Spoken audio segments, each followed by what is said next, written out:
Okay, welcome, dear guests. On behalf of the Top of Milk team, I'd like to welcome you all to our second day of Maimonides from Córdoba to Cairo conference. We hope you enjoyed yesterday's lectures, and we look forward to a fruitful and stimulating lectures today as well, since we have several interesting speakers. We have 3 sessions today. Each speaker will have 17 minutes. The questions will be after each session. In the first session, we have 2 speakers. We will start now with Dr. Elisha Ross-Fishbane. He's an associate professor of Hebrew and Judaic studies at New York University. He's an historian of Jewish culture in the medieval Islamic world and a scholar of medieval Jewish thought, law, and literature. His first book, entitled Judaism, Sufism, and the Theses of Medieval Egypt, which is a study of Abraham Maimonides and the Circle. He's currently working on a study of how Islam, both as religious rival and political power, was portrayed in medieval Jewish literature, as well as how Muslims were depicted in the daily documents of the Nizam time. The session title of today is Philosophy and Medicine in Maimonides Ethics. Wonderful. So let me first ask everyone if you can hear me okay? Okay, excellent. Let me start by thanking the organizers for putting together this stellar team and putting together such a wonderful event for all of us to benefit from each other's scholarship and as well as other cultural activities. I also would like to apologize for the fact that I am personally not able to attend all of the sessions because of my teaching schedule, but I definitely I will do my best to be present as much as possible. So today we have again about 15 to 20 minutes, and I want to be mindful of the time. And my topic is again the relationship between philosophy and medicine in Maimonidean ethics. And I'm going to be thinking about this in particular through the lens of first of all, the role of medicine in Maimonidean thought. And because of the time, I'm going to focus particularly on the ethics, and there again, going to focus even more on the role of therapy.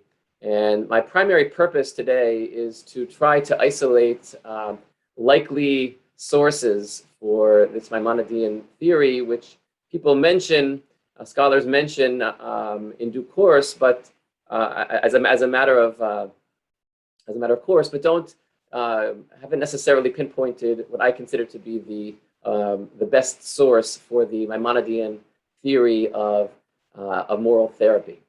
So this is where we're going today, and again, some words of introduction on Maimonides and medicine. The art of medicine for Maimonides was as essential for the health of the body as for the welfare of the soul. Maimonides' medical expertise was highly valued in his time and became the stuff of legend for generations after his demise. His extensive medical works are increasingly receiving the attention they merit, with the publication of critical editions of his Arabic treatises with English translations, paving the way for renewed scholarly attention. Equally important is the way in which Maimonides incorporated elements of medicine and therapeutics throughout his intellectual literary oeuvre beyond the confines of his overtly medical writings, in the works of law, philosophy, and ethics. And my time today precludes me from addressing the application of the medical ideal in Maimonides' legal and philosophical writings, and so I'll focus instead on his system of moral therapy.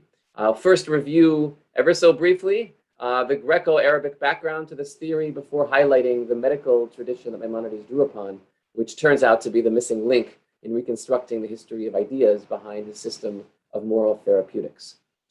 Before we launch into the place of therapy in Maimonidean ethics, it's worth pausing to underscore the extent to which Maimonides conceived of medicine not only as an expertise of knowledge, or even as a key metaphor throughout his writings, it also constituted a bridge between the physical and intellectual domains.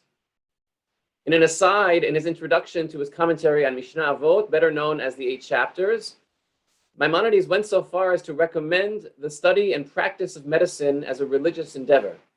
It is here in the 5th chapter that we get the clearest indication of Maimonides' synthesis of his medical and spiritual pursuits.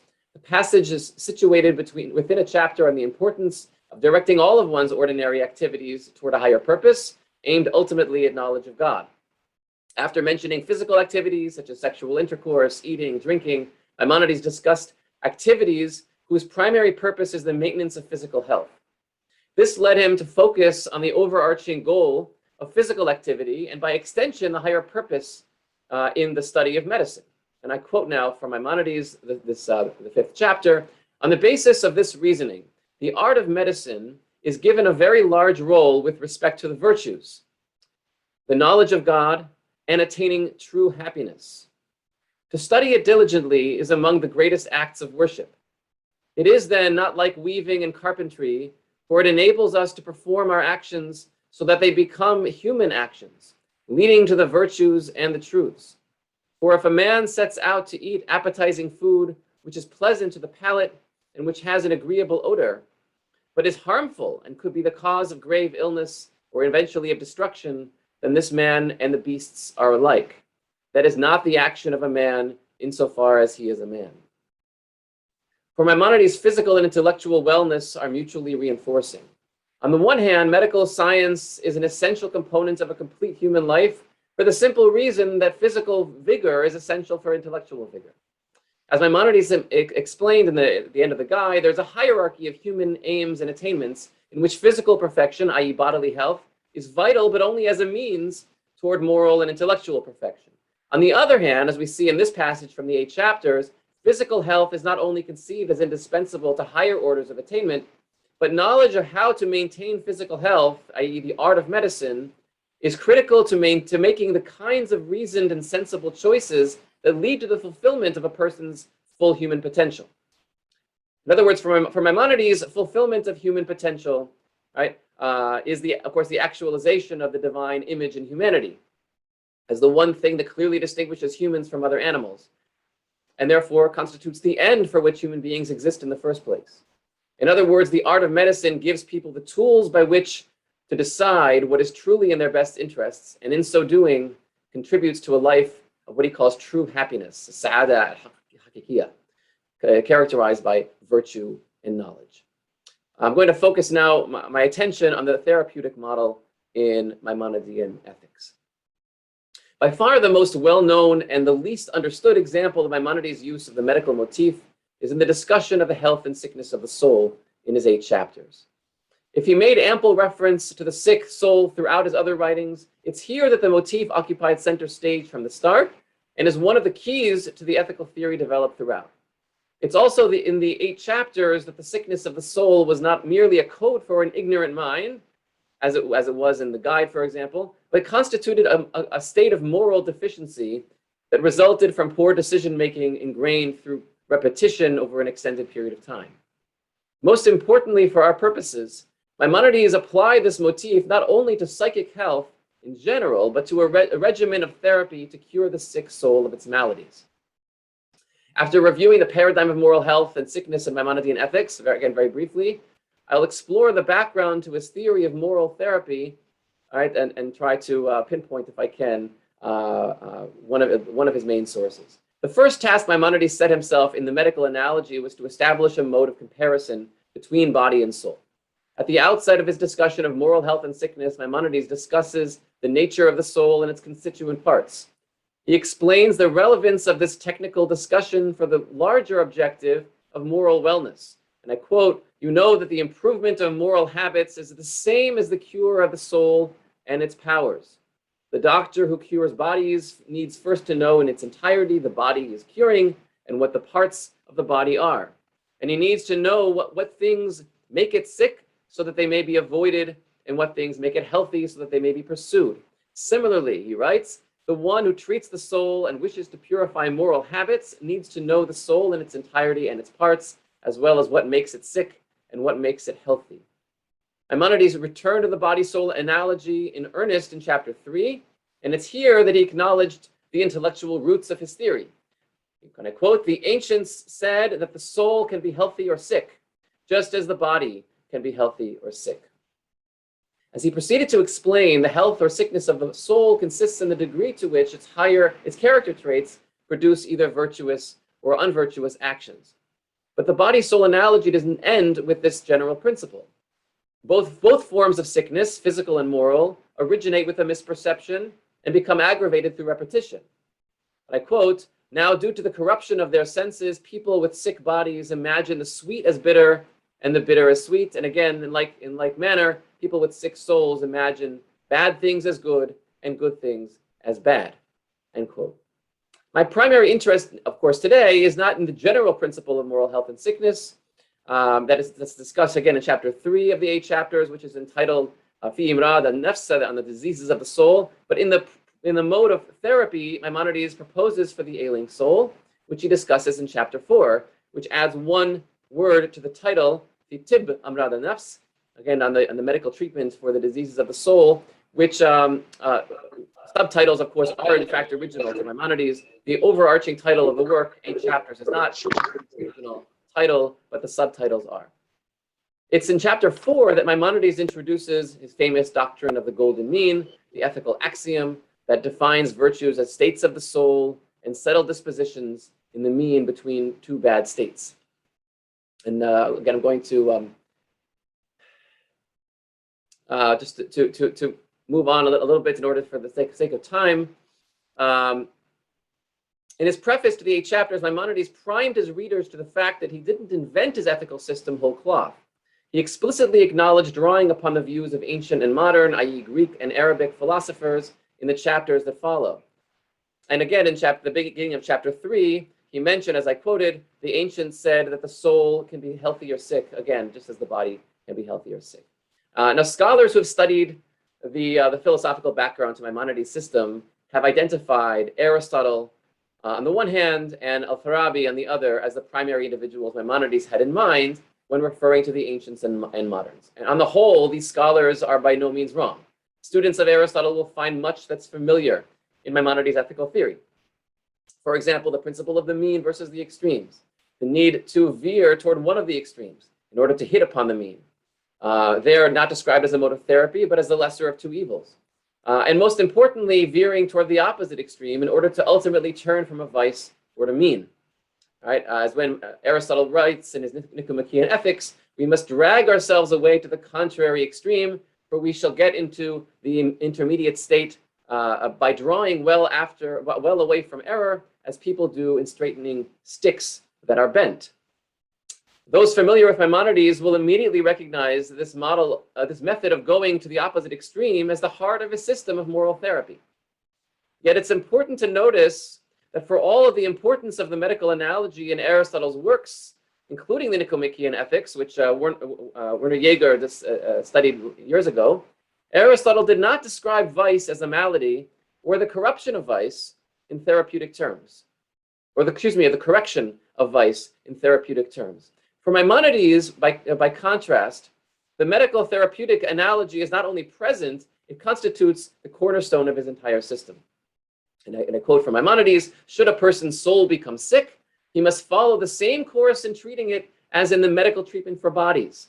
For when the body gets out of equilibrium, we look to which side it inclines in becoming unbalanced and then oppose it with its contrary until it returns to equilibrium. When it is in equilibrium, we remove that counterbalance and revert to that which keeps the body in equilibrium. We act in a similar manner with regard to moral habits. Okay? In other words, what applies to medical therapy applies to moral therapy, going to the opposite extreme. As a matter of fact, Aristotle did apply a medical analogy in his ethics, but not in the same manner as Maimonides. Following his former teacher Plato, Aristotle identified statecraft, not ethics per se, as concerned with the health of the soul, and focused on the statesman as the healer of souls. Yet, as Herbert Davidson demonstrated in a classic study of Maimonides' 8 chapters years ago, Maimonides' chief source for his own ethical system was not Aristotle proper, but Al-Farabi. And another key study, this one by Stephen Harvey, showed that Maimonides was not in fact familiar with Aristotle's oeuvre directly, ethics included, when he composed his commentary on the Mishnah. Rather, Harvey illustrated that he derived his Aristotelianism through the intermediary of Al-Farabi. We might therefore expect to find the source for Maimonides' conception of moral sickness in his mode of therapy in Al-Farabi's Fusul al-Madani. That's to say, the often translated as the aphorisms of the statesman. But on this score, the reader of Al-Farabi will find little more than a summation of the Aristotelian position. That is, the statesman, not the sage, is cast as healer of souls. And more importantly, the notion of moral improvement as a therapy of the soul is nowhere to be found. As a matter of fact, this discrepancy, combined with the fact that the branch-bending analogy is found in Aristotle, led another recent scholar, Lawrence Kaplan, to counter the scholarly consensus established by Davidson and Harvey and declare Aristotle, not Al-Farabi, as Maimonides' chief source for his notion of moral therapy. Kaplan did not account for the fact that Aristotle doesn't refer to moral correction as a form of therapy. In other words, we're back where we started from. The source of Maimonides' model of moral therapy remains a conundrum. Without detracting from the importance of the Aristotelian Farabian background to Maimonidean ethics, for the medical model, it is clear that we would best look elsewhere. In this case, there may be another ancient, so to speak, ancient, as to say Greek, and modern, as to say Arabic, duo whom Maimonides had in mind as he crafted his ethical theory. And here I have in mind Galen on the one hand and Avicenna or Ibn Sina on the other. In the interest of time, for now, I'll concentrate on the ancient source, Galen, whose work constituted the heart and soul of Maimonides' own art of medicine.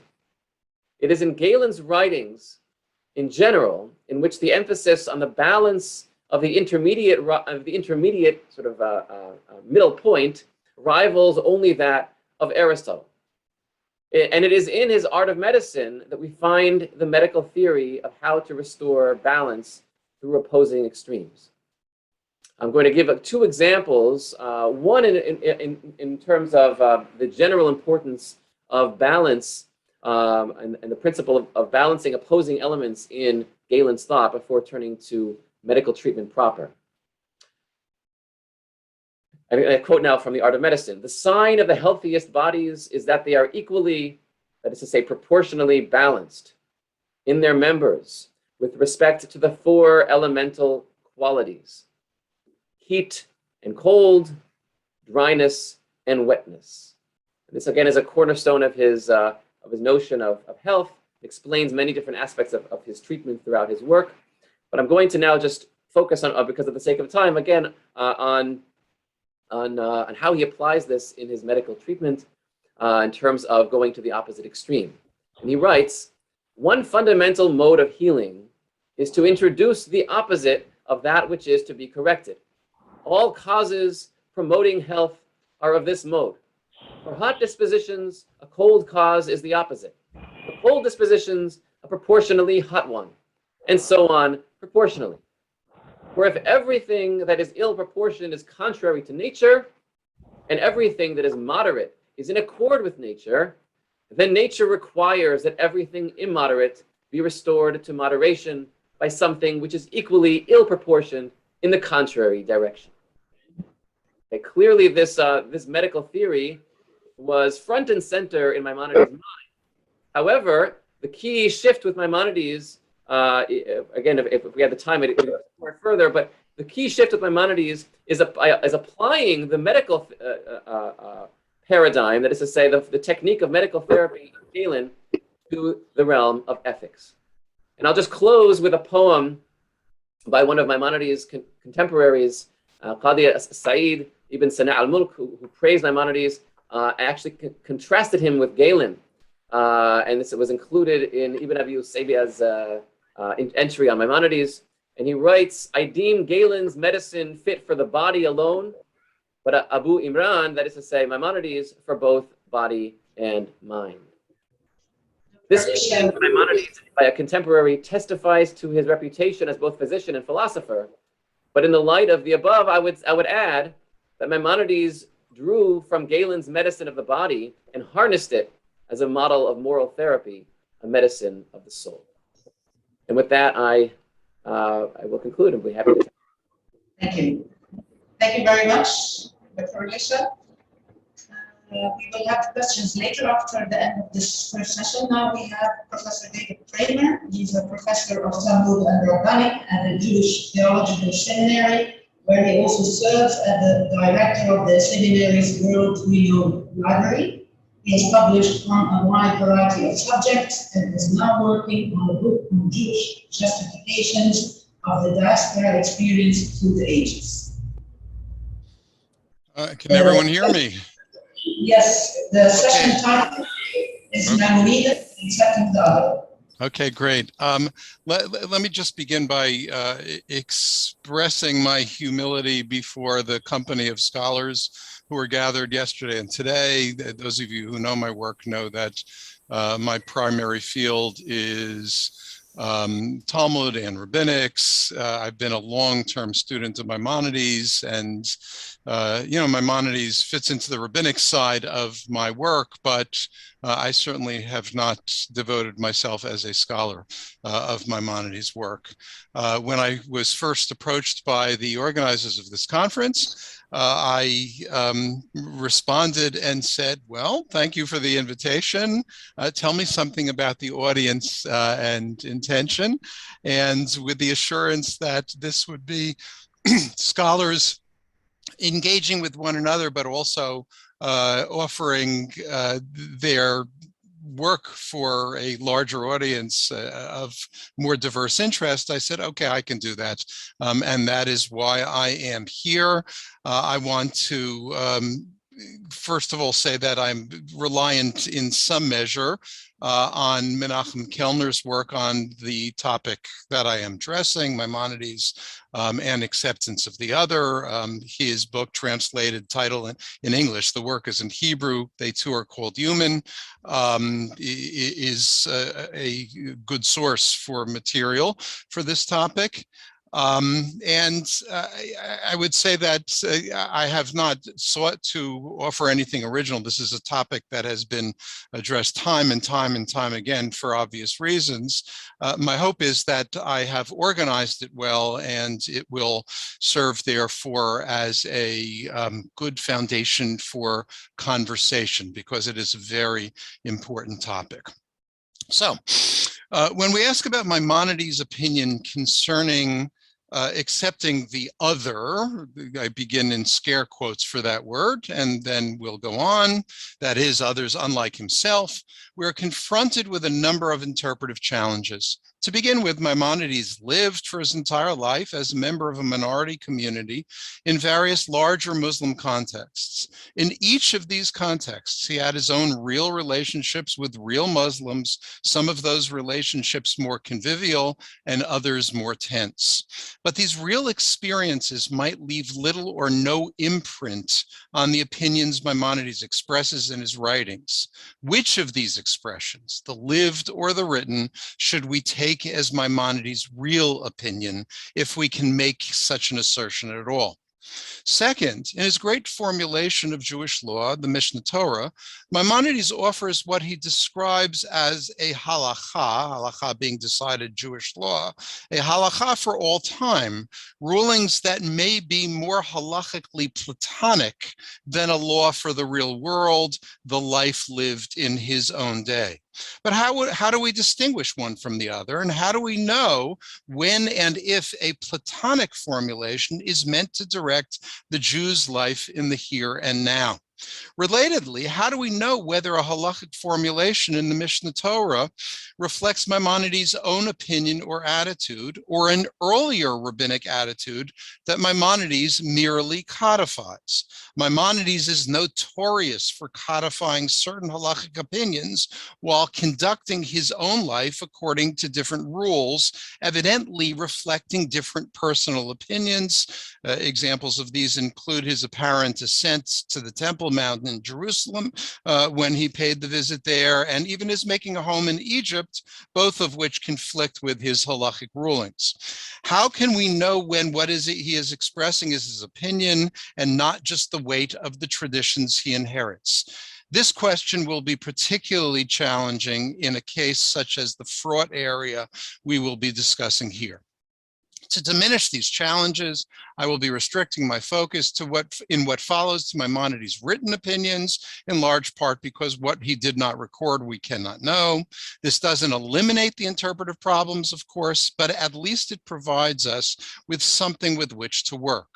To maximize our chances of identifying Maimonides' own opinion, as opposed to his formulation of the opinion of the rabbinic oral Torah, we will pay particular attention to those places where Maimonides' language diverges from the language of his sources, offering formulations that are clearly his own, exhibiting a tone or expressing an opinion that are clearly individual to Maimonides himself.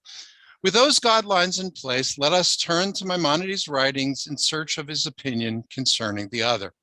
To begin with, a quick review of Maimonides' codification of laws regulating relations of Jews and idolaters offers a picture of rather extreme separation.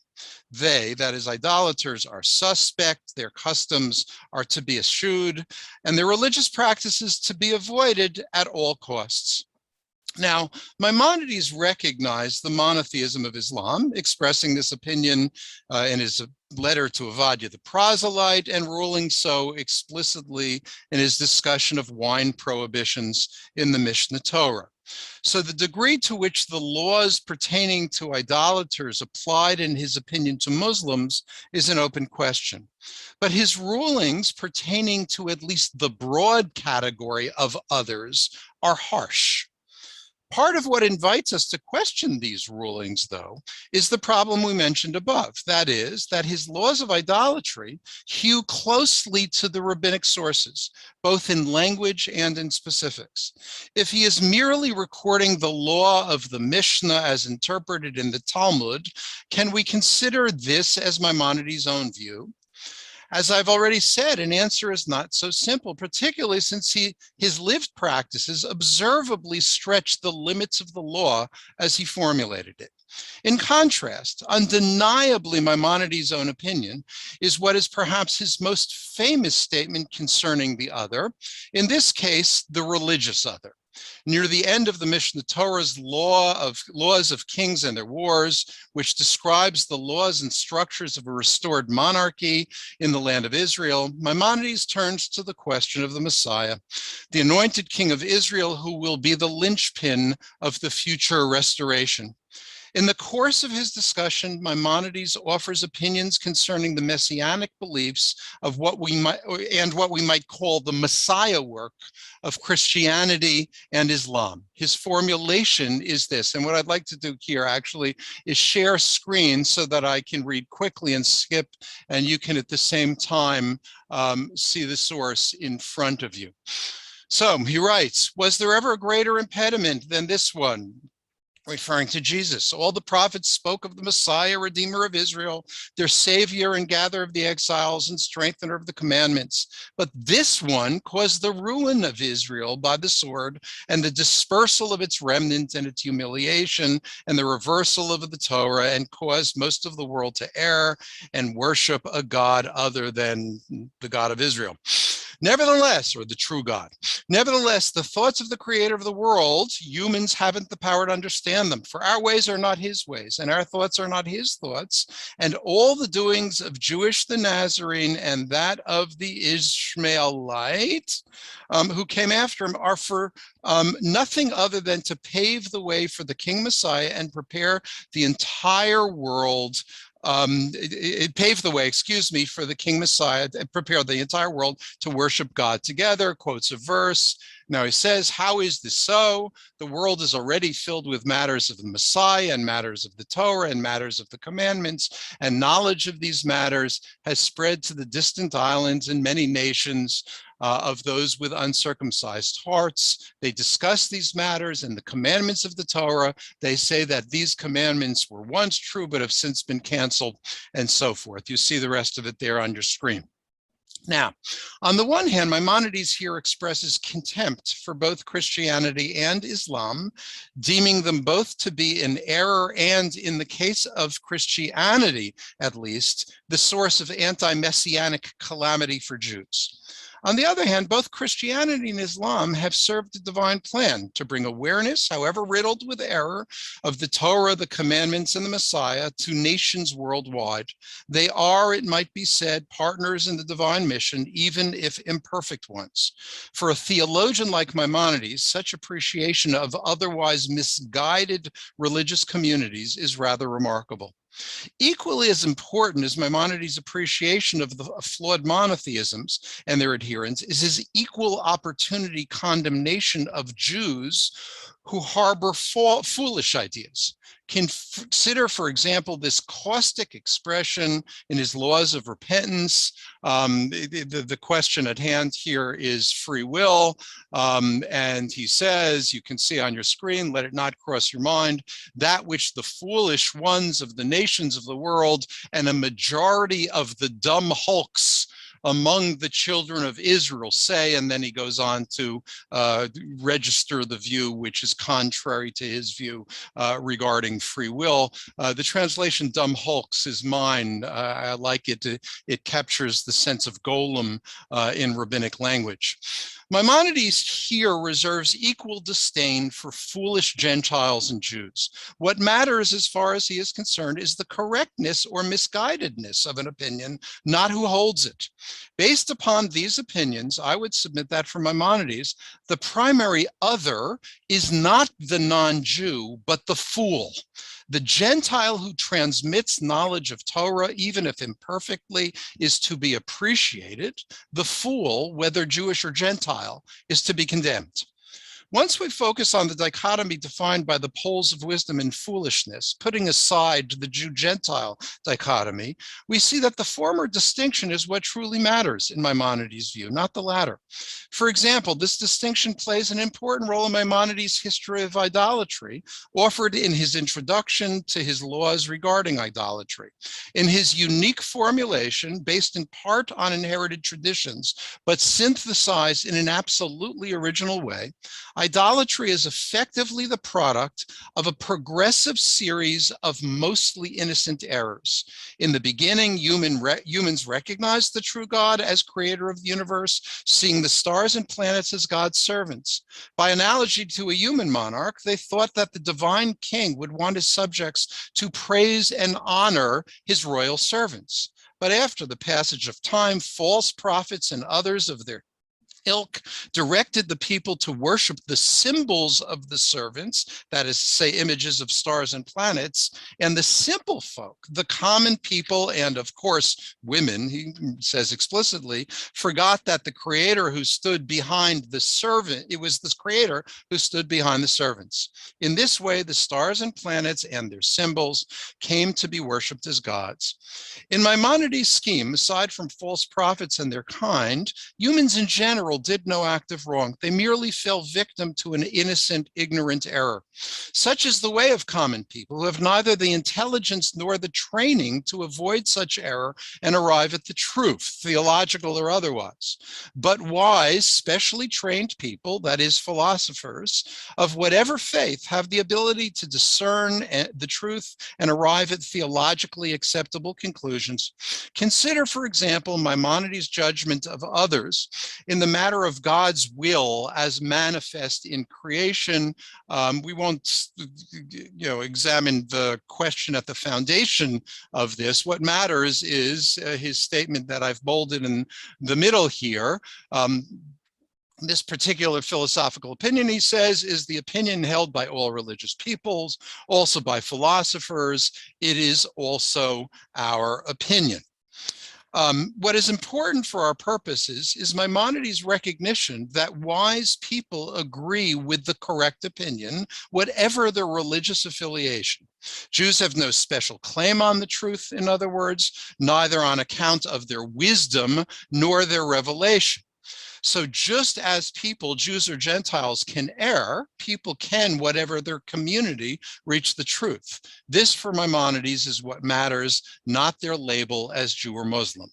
Remarkably, when in the guide, Maimonides turns to his defense of the law of Moses, a defense that, given the nature of the treatise in which it appears, speaks to all people, not just Jews. He defends it, at least in part, in the most universal terms, possible.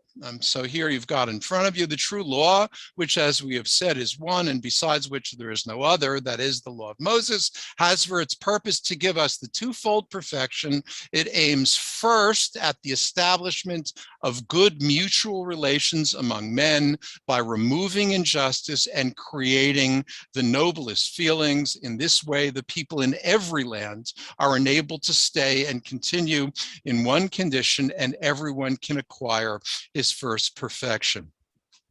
So the law has as its first purpose not the creation of a more perfect Jewish society, but the formation of a more perfect human society, one which, by eliminating injustice to the extent possible and modeling the best of human feelings, leads to a society of just and peaceful habitation among peoples. Jews may possess this law, and it is to them that it was revealed, but they have no special disposition for the fulfillment of this law. The law is directed at and will improve the behavior of any who are wise enough to live by it. In fact, Maimonides explicitly recognizes the capacity of people of all nations to leave their errors behind, both now and presumably more comprehensively in the Messianic future. In the final chapter of the Laws of the Sabbatical Year, Maimonides explains why the Levites had no portion in the inheritance of the land, nor in the spoils of the war of conquest of the land. His explanation is that the Levites were set apart for the divine service and thus had no part in more mundane pursuits. In this connection, Maimonides goes on to expand, and he says, you can see here, not only the tribe of Levi, but every person in the world whose spirit moves him and who comes to understanding to separate himself and stand before the Lord and serve him, and so forth. This is a very general statement, as you can see, and not restricted to Israelites. So, access to such a position is not available to everyone. It is clearly restricted in Maimonides' vision to a select few. Crucially, however, it is not restricted to a particular tribe, nor to a particular people. Anyone of any people who acquires the highest level of understanding and thus devotes himself to service of purpose of the Lord, avoiding leaving behind common pursuits, attains the level of the Levites. Knowing Maimonides' comments elsewhere, it is the philosopher who stands the greatest chance of attaining this august level, not the Jew. What may be true of the few in this world will be true of the many in the Messianic age, according to his position, his description. And here we've got his description of the Messianic age. And looking at the time, I want you to look at the, what I've bolded here, right? So all of these delicacies of the future, Messianic world, the whole world will only be engaged in knowing God. Then there will be very wise people who will understand deep sealed matters and so forth. Now, such a position, given that this description is of future messianic reality, its universal character should come as no surprise. But it is nevertheless worth noting that for Maimonides, the future offers a world in which the errors of this world will be eliminated, where all peoples will know the true God. This completes the circle we began to outline above, one that in the fashion of messianic expectations, as long recognized by scholars of religion, the end time is like the beginning time, the beginning of history before the fall. In Maimonides' case, as we saw, the fall was theological error, an error that captured the imagination of all humankind until Abraham and then the revelation of the Torah. In conclusion, I would suggest the following characterization of Maimonides' opinion concerning acceptance of the other. An other who, through philosophical rigor and contemplation, has arrived at true conclusions, the true conclusions of a true monotheism, is not an other at all. Such a person deserves full respect. By contrast, an other of whatever faith who labors in error with foolish, indefensible opinions must be held in contempt. Based upon Maimonides' recorded opinion, this is not a dichotomous proposition. Some, such as educated Muslims, may hold opinions that are more correct than not and less foolish than those of the common folk. Such persons deserve some appreciation and respect, even if it is not full-hearted. But let us not forget, the respect due to the others is greater than that due to foolish Jews, who are many. And in the time of the Messiah, we will all be wise. Then the respect we owe one another will be unbounded, even according to Maimonides.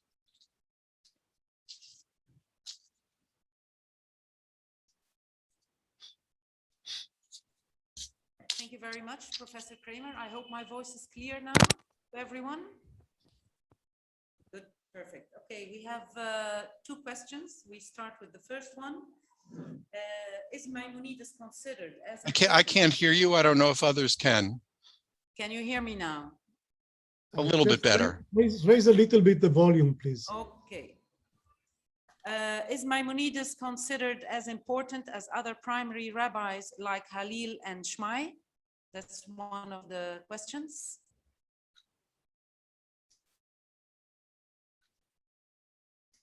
I didn't hear what you said, and I'm trying to find it on the. Oh, I see. Is Maimonides considered as important other primary rabbis as Hillel and Shammai?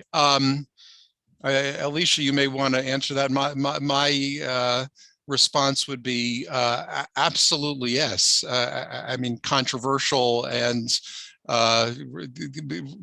there's a whole field of reception of Maimonides, but his stature led to his broad consideration, and with debates also acceptance, and his opinions regarding the law loom extremely large in subsequent generations to this very day, whereas those of Hillel and Shammai, early founding figures as they were, their actual opinions matter far less because they come long before the rabbinic enterprise of determining the law. I can really only add one other thought to what Professor Kramer said, which is just to say that Hillel and Shammai came to represent certain kind of paradigmatic approaches to Jewish tradition. And likewise, I think it's fair to say that Maimonides would, in ensuing generations, come to represent also a paradigmatic approach to Jewish tradition, which came to be known as Maimonidean, very much as you might refer to something that pertains to one or the other of those ancient figures, even perhaps even more so. Thank you very much. We have another question. The point of Muslims' interpretation of law needs some clarification briefly. And maybe if Professor Sarah Strumsa can comment as well, if she has any addition. I'm not sure what the question refers to. If I can get a clarification of the question, I'd be happy to try to answer. I think it refers to the interpretation, the Muslims' interpretation of law. That was the question. Of the Jewish law, probably. But I don't remember saying anything about that, so that's why I can't refer to the question. I need the question seems to be addressed to something that I said yesterday, but I'm not sure which one. So. Okay, I think then best we'll leave like 2 minutes, and we'll proceed in 2 minutes to the second session.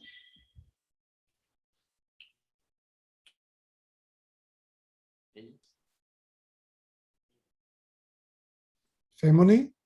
Yes. We do not have more questions. That what you're saying? No, we don't have more questions.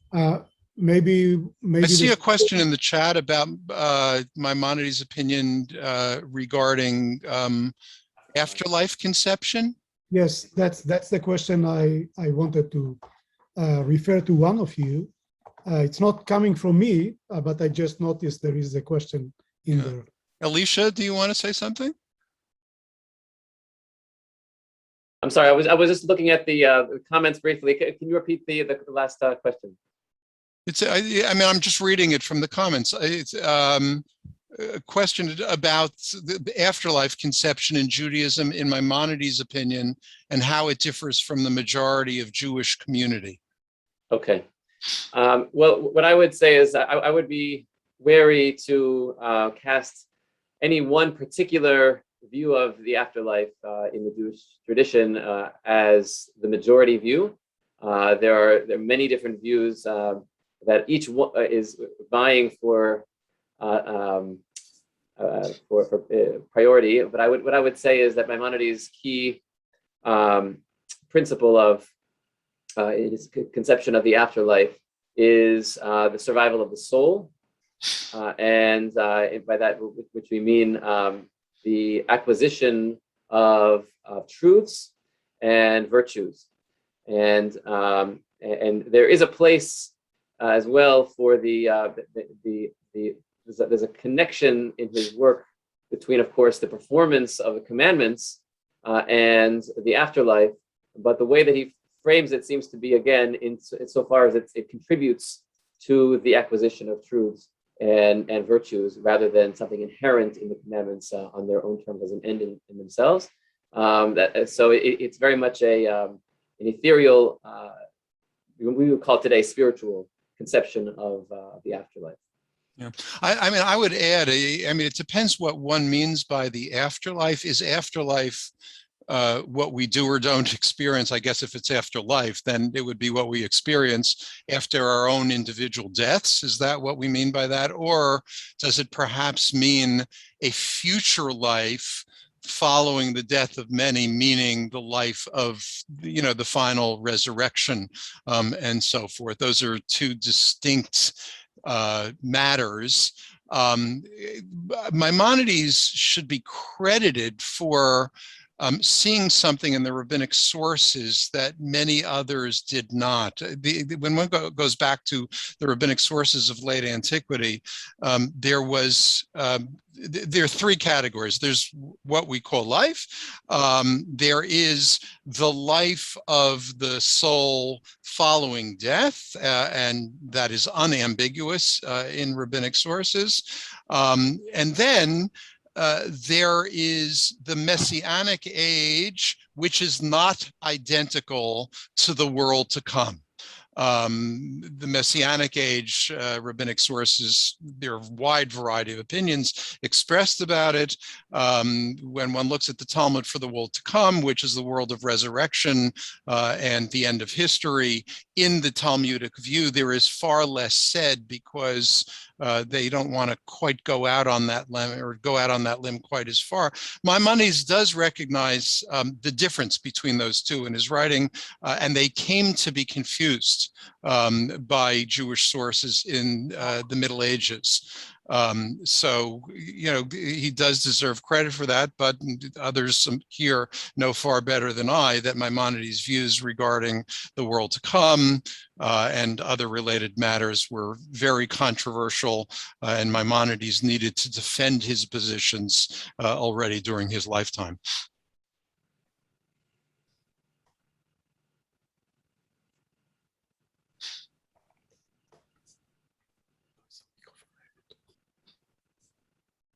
How might Maimonides' philosophy of a global elite of like-minded speakers of the truth be applied in today's world that so desperately needs a coalition of leaders who transcend their parochial boundaries? Yeah, I love that question. I wish that global elites could make that much of a difference. I think what we witness in the world is that populist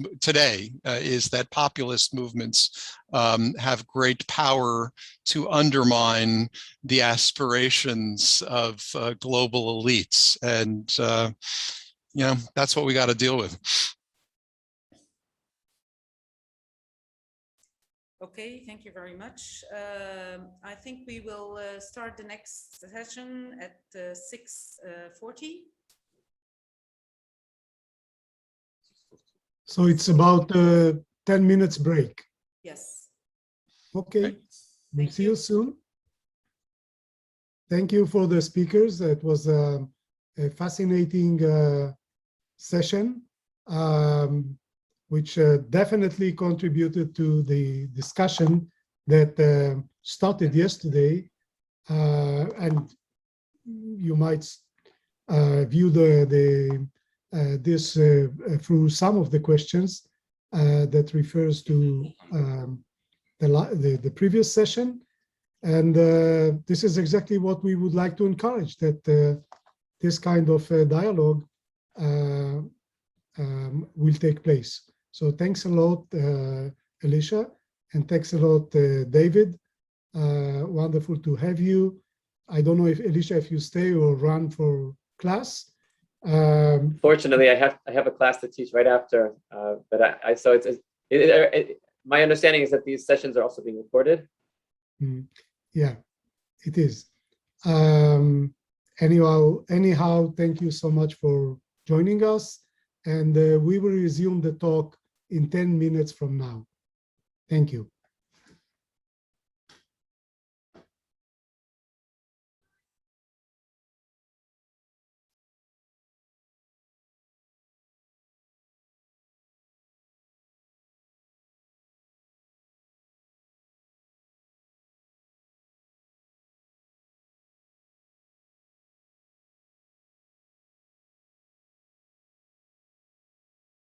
And as I'm moving some of the plane of, or the focus of the work that I've been recently doing from exclusively the area of North Africa and the Iberian Peninsula over to the eastern wing of the movement, and the intellectual and sonic movement that has been happening. It's great to actually be able to discuss here today some of these kind of initial movements of this research that I've been doing in the last, I would say, 18 months. So actually, COVID has brought me in this direction. So what I want to talk about today is this issue about from written to oral. We are very often looking at musical and oral materials as something that is perishable and that does not necessarily carry traces of the written intellectual rigor that is in the materials that Jewish philosophy and rabbinics have been passing on. However, I would like to propose a different approach. I believe that actually the exchange of knowledge that has been happening and that often passes from written into the oral and from the liturgical and the rabbinic into the vernacular actually holds one of the key of transmission of across gender, which is another one of the issues that I work with, across languages, and also across religious boundaries. So obviously, you know, this is an immensely large topic that we will not complete in the next 15 to 20 minutes, but I will give a first stab, and I'm very interested in having a conversation with everybody about this. So I'll start this with talking about the exchange of knowledge that happens from the east to west, which occurred in Al-Andalus and found an active circulation of philosophical treatises. The adab literature, first developed in the Abbasid court, met the Jewish sapiential literature of the Midrashic literature from Palestine and Baghdad, as well as Persian and Greek philosophy. New collections are composed in the 10th and 11th century, including original works, and from the 12th century on, collections of exempla and philosophers' sayings are translated into Hebrew, Latin, and Romance languages. New compilations are written for preaching purposes, which included popular proverbs, maxims, sentences taken from the Greek, Latin, and patristic authors, from philosophers, and from the lessons within the exempla. Maimonides places himself in this Islamic Neoplatonic tradition of envisioning God as the purest of unlimited being, a kind of pure being so unified that it transcends any internal divisions. This identification of God as pure being or being only, as in Strumsa from 2009, is God as subject, transcending the normal parameters of language and conceptualization. This then appears to be the position that music and its non-verbal communication have in both Muslim and Jewish philosophical literature on this and later generations. And today, I want to discuss an initial exploration on the topic of how Maimonides' translator, who was intimately familiar with his thought and writing, also translated the Kitab Adab al-Falasafia within it, 2 chapters focusing on the metaphysical powers of music performance, correct melody as a rectification for the world, and the importance of correct melodies for the power of kings. Within the circulation of the text of this time, there was a continuous transfer of knowledge through translation, pertinently for a study on Maimonides and music, those of Al-Farabi.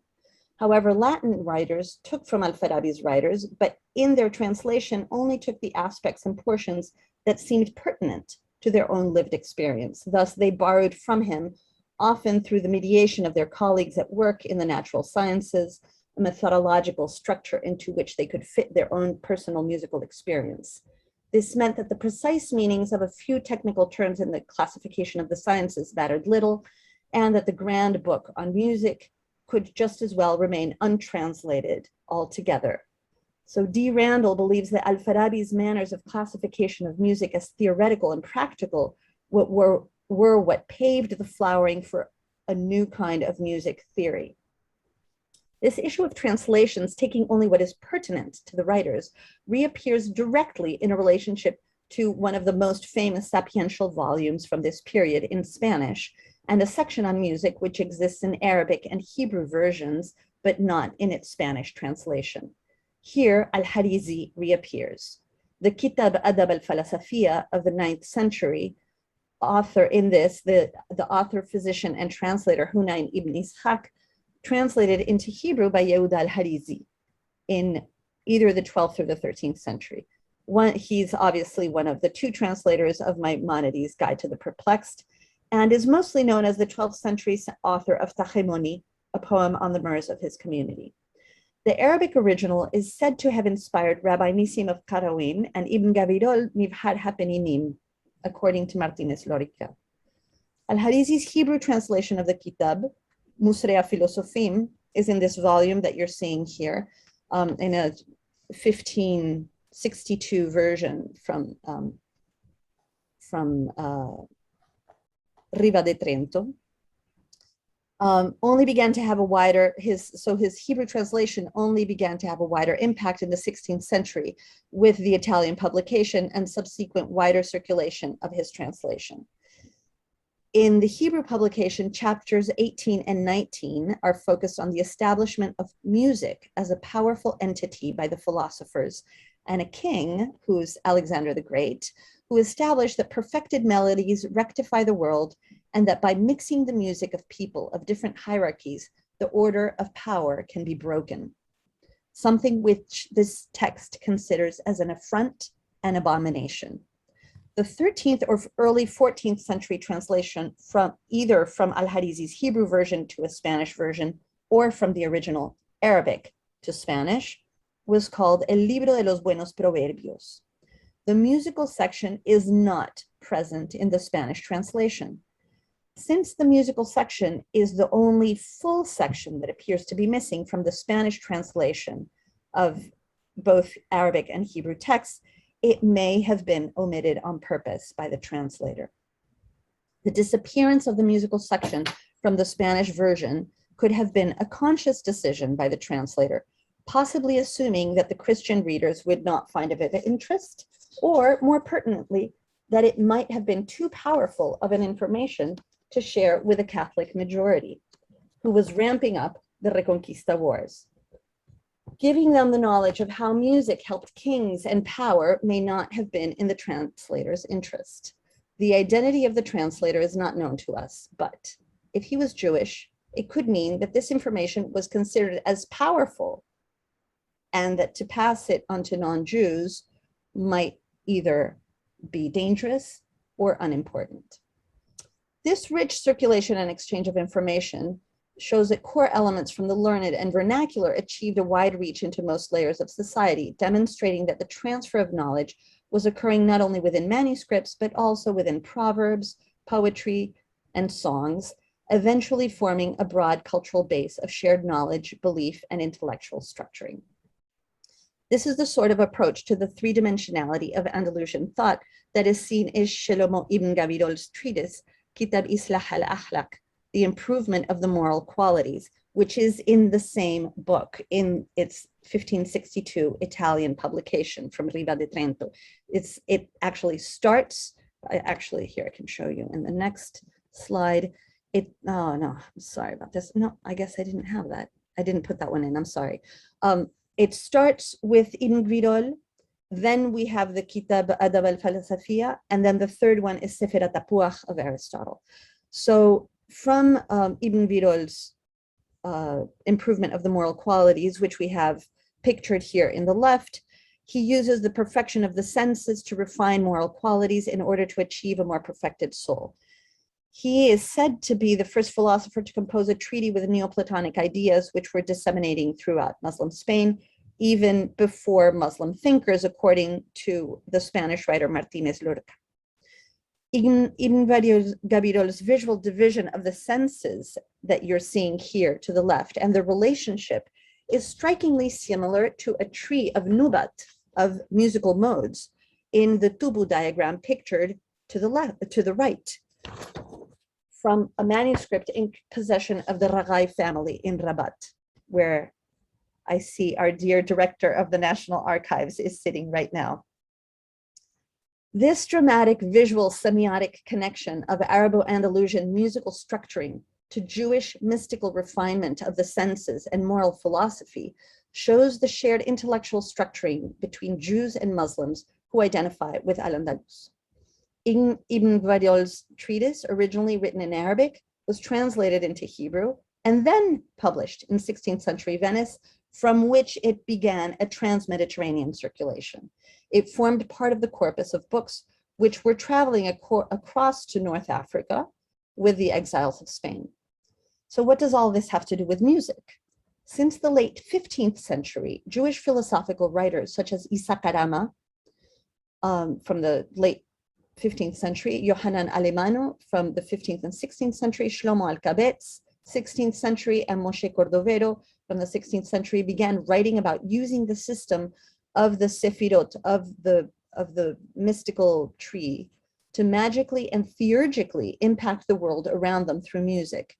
In Moshe Cordovero's mystical shape of the Godhead, Shiur Koma, a metaphor using perfected song, similarly to the text of Musrea Philosophim, explains that only when a song is correct and perfected, such as the one that the Creator has taught, it can rise to the loftiest levels.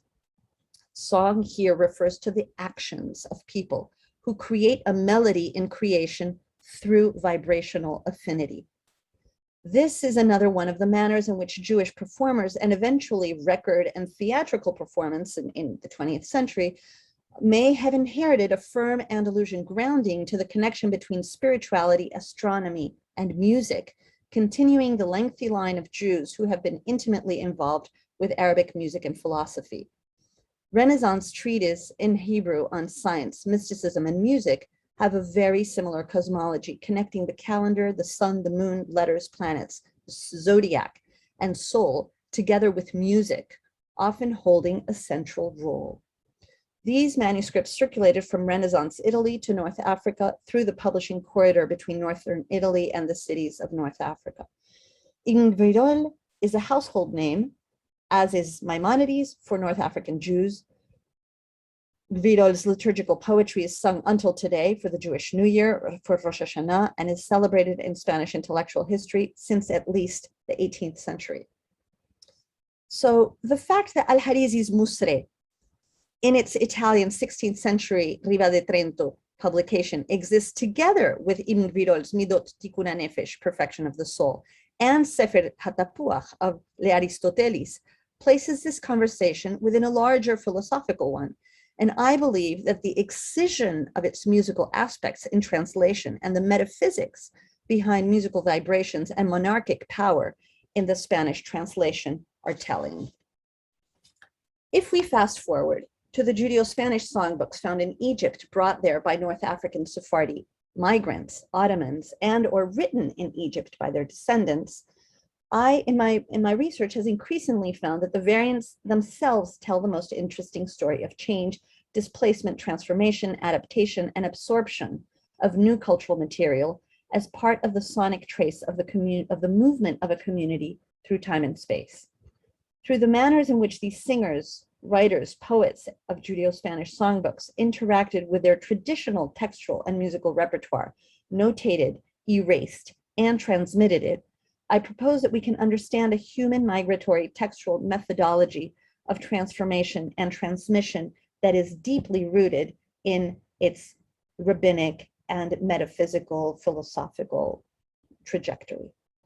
Issues of authenticity, authorship, ownership, and the relation between a tangible and intangible heritage change in the process of writing, reading, copying, translating, and performing these texts, which in my case, I see exist in layers throughout the multilingual, multitemporal, multispatial elements that the writers, performance, and guardians of these texts inhabit.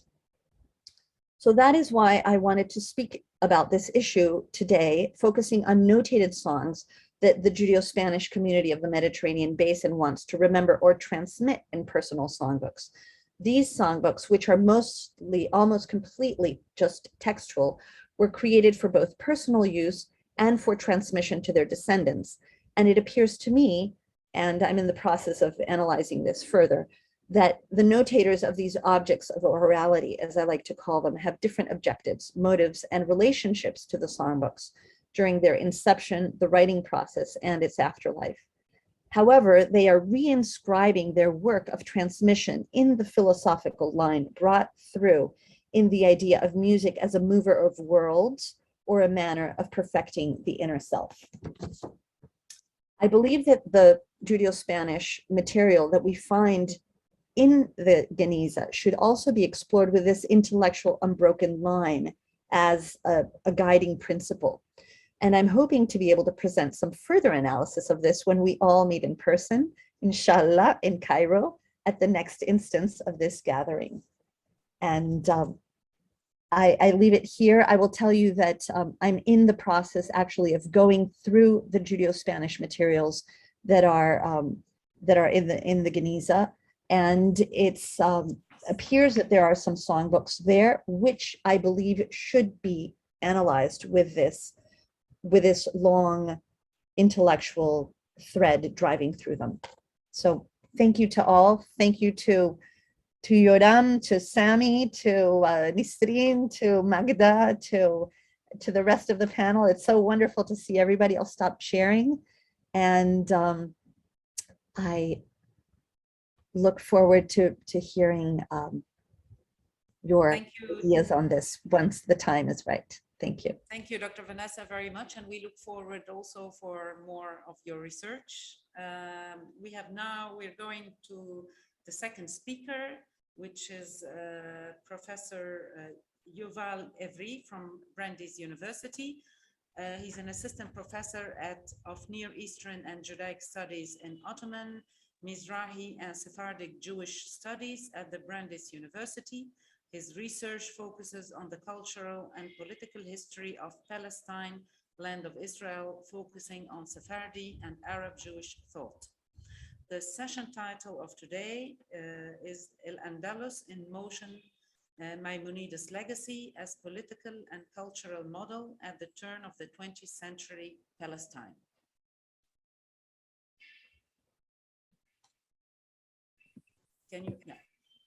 Hi, everyone.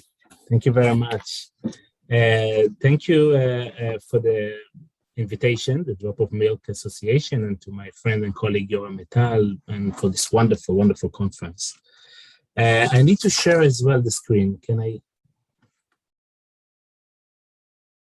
Can you make me a host, please? Okay, perfect.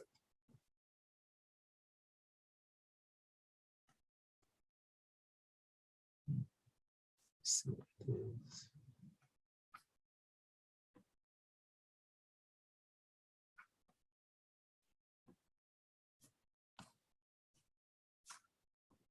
Can you see it? Or? You can share the screen from your end.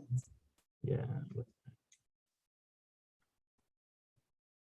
Okay.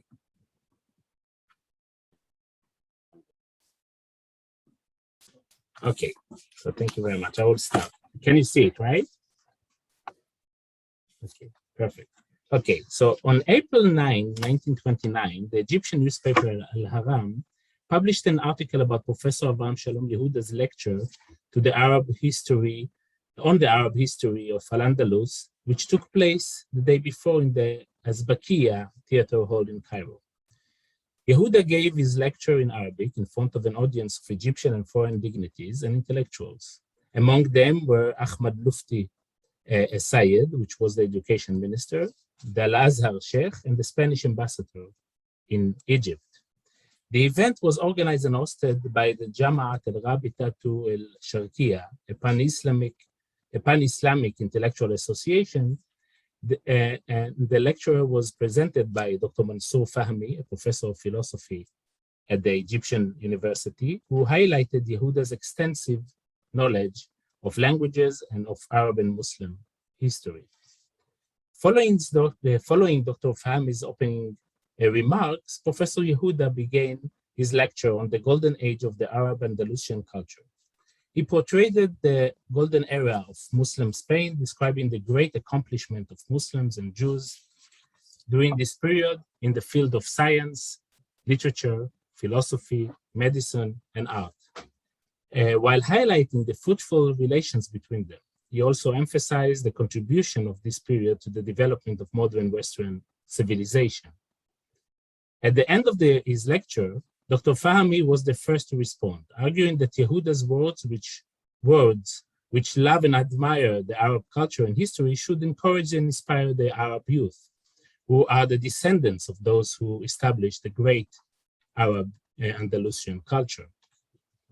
In the winter of the same year, in 1929, Yehuda gave another lecture on the same topic, this time in English, in the American University in Cairo. This lecture was attended mainly by European and American diplomats and dignitaries. Here too, the Egyptian newspapers covered the event and praised the lecturer, which honored the Arabic and Eastern culture and heritage in front of a European audience and emphasized the great contribution of the Arab culture in Al-Andalus to the development of the Western civilization. The Egyptian newspaper presented Yehuda as a distinguished European Orientalist, which is visiting Cairo. Although Yehuda spent most of his adult life in Europe and received his academic training in German universities, this identification is not completely accurate, as I will show later. It also misses a fundamental aspect of Yehuda's interest and engagement with the Andalusian heritage, i.e. his identity and position as an Arab Jew and as a native Palestinian. So who was Avraham Shalom Yehuda? Yehuda was a prolific researcher, translator, manuscript collector, whose intellectual activity spread over many geographical areas, including Jerusalem, Frankfurt, Heidelberg, Berlin, London, New York, and Madrid, and intellectual disciplines, philology, Jewish history, Oriental studies, biblical criticism, and Islamic studies. Yehuda was born in 1877 in Jerusalem into a distinguished Sephardi Jewish family of Iraqi origins. Arabic was spoken at home, and he began his systematic training in the language at a young age. One of his first teachers was his older brother, Yitzhak Yehaskel Yehuda, who was one of the first Arabic teachers and translators in the Jewish community in Palestine. By the time Yehuda left for Europe, age 18, he had already published 2 books and several articles on the connection between Arabic literature and poetry to Jewish and Hebrew culture. Here is one of these books. In Germany, he took Semitic studies at the Heidelberg and Frankfurt universities, and he wrote his doctoral dissertation under the supervision of the great German Orientalist Theodor Noldke at Strasbourg University. From 1904 to 1914, Yehuda was a lecturer at the Berlin Hochschule for this Wissenschaft des Judentums. And in 1915, he moved to Spain by the invitation of King Alfonso to serve as the chair of the Jewish literature at the University of Madrid. This was the first official post given to a Jew in Spain since the year 1492, which Yehuda portrayed as an act that bridges 4 centuries and closes a dark chapter in European history and a token of reconciliation. At the end of 1920, Yehuda traveled to Jerusalem after receiving an offer from the founding committee of the Hebrew University for a professorship in the Institution of Eastern and Jewish Studies. And this is the official invitation letter.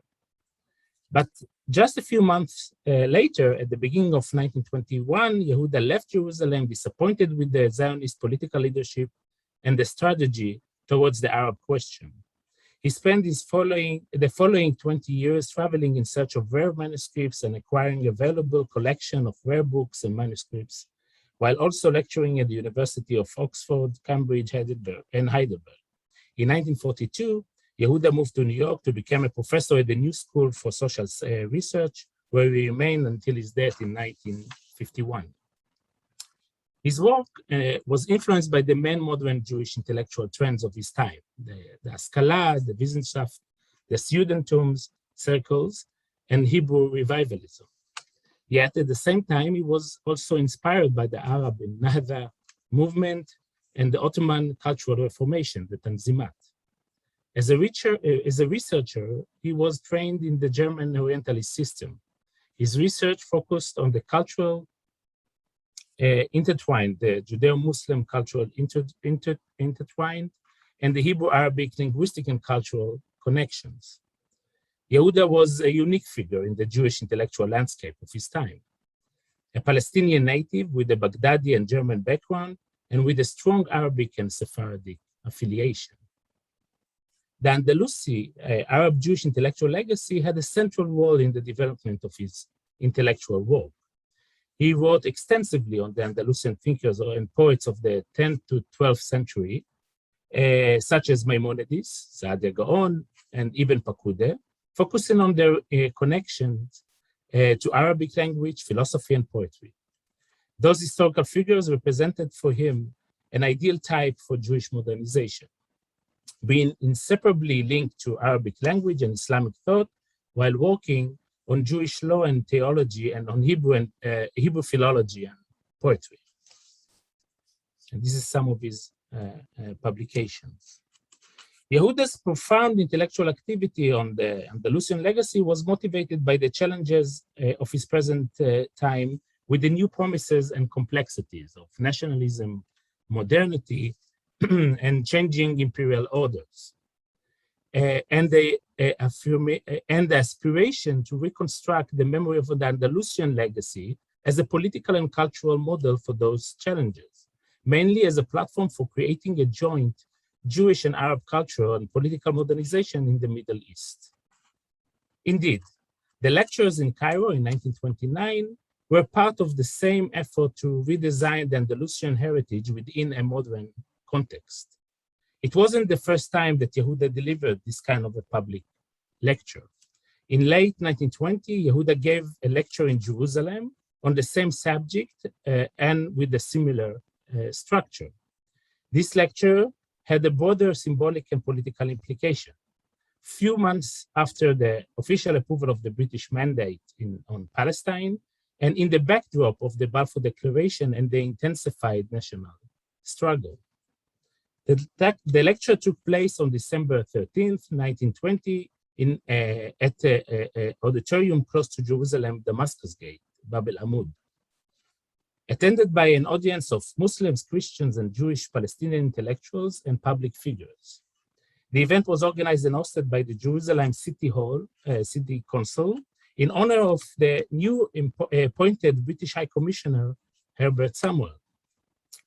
In his opening address, Mayor Raeb El-Nashashibi introduced the speaker as a Jerusalemite, one of the most respected Jewish families in the city.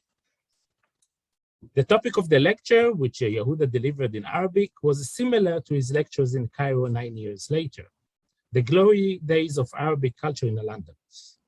Towards the end of his lecture, Yehuda addressed the Arab Palestinians in the audience directly.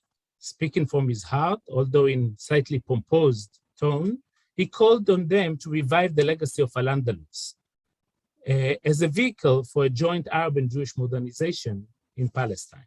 And I quote, "Only when the spirit of tolerance and freedom that prevailed in the golden age of Arab thought in Al-Andalus will return to prevail today in a way that will enable all people without religious and ethnic prejudice to work together for the revival of enlightenment in the Eastern nations, each people according to its unique character and traditions, can all-encompassing Eastern enlightenment be reborn that will include Eastern nations and peoples." End of quote.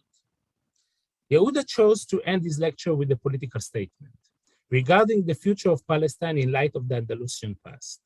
Well aware of the importance of his words in such dramatic times, Yehuda proposed a symbolic return to the Andalusian model as a potential political and cultural platform for shared life for Jews and Arabs in post-Ottoman Palestine. Although the event received some positive reactions in the local Hebrew and Arabic newspapers, it was mostly ignored by the Zionist and Palestinian leadership. At a time when the national and social boundaries between Jews and Arabs in Palestine were hardening, there was a little room for Yehuda's position among the Zionist or local Palestinian leadership. For some of the Palestinian leaders, he was merely a Zionist speaker who supported the dominant Zionist trend. Within the Zionist leader circles, he was criticized for promoting Jewish assimilation into Arabic culture. Yehuda's vision of reviving communal traditions and connection between Jews and Arabs never materialized, and instead, mandatory Palestine was dominated by national struggles and cultural and social partitions. Yehuda had a different expectation from this lecture and his potential return to Palestine.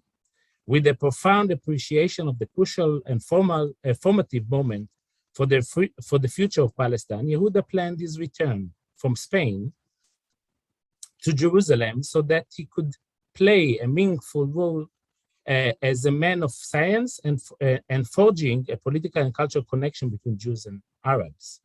Disappointed by the hostile reaction he received from the Zionist establishment, he decided to cancel his plans to accept the proposal for a professorship at the Hebrew University. In February 1921, just a few months after his lecture in Jerusalem, Yehuda decided to return to Europe. Although Yehuda never returned to reside in Palestine until his death in 1951, and distanced himself from the mainstream Zionist political establishment, he continued to dedicate a great number of his intellectual efforts to advance his ideas on the potential role that the Andalusian legacy should have in the reconstruction of modern culture in the Jewish and Arab societies. Around the celebration of the 800th anniversary of Maimonides, Yehuda was involved in several key events that were organized in the UK and Spain. One of the events was organized by the Royal Asiatic Society in London, which invited Yehuda to lecture on, and the title was, Moses Maimonides, the philosopher, the physician, his time and influence. The Egyptian ambassador, Hassan Sabri Bey, that will become Egyptian prime minister later, was invited to chair the discussion and to introduce the speaker. In his opening words, Sabri Bey talked about the importance of Maimonides in the history of Egypt. And I quote, "The 800th anniversary of Maimonides has also been celebrated with special solemnity in Egypt under the auspice of the Egyptian government, the Egyptian University, and by the literary and scientific societies, as the country in which he spent the greatest and most active part of his life. I was particularly pleased that the Royal Asiatic Society has also arranged for a lecture in commemoration of this great man, who rendered such a signal services to my country. I like to emphasize, continues Sabri, the fact that if Maimonides was able to develop his unusual abilities and display his great activities in so many scientific, social, and communal domains, and to attain highest position a Jewish scholar could reach at Muslim royal court of the time. It is chiefly due to the great religious ruler, Salah ad-Din, who won for himself the sincere admiration of all communities. It is this fact that fills me and my many fellow countrymen with pride and satisfaction. And I am glad to say the same condition of true tolerance and brotherhood among all communities of different races and creeds still prevail under the auspices of the present rule of Egypt, the king whom I have the honor to represent in this country. End of quote. And then Sabri presented the speaker. As the lecturer himself, he is equally well known in Egypt and other Eastern countries by his scholarly work and on the Arabic language and Islamic culture.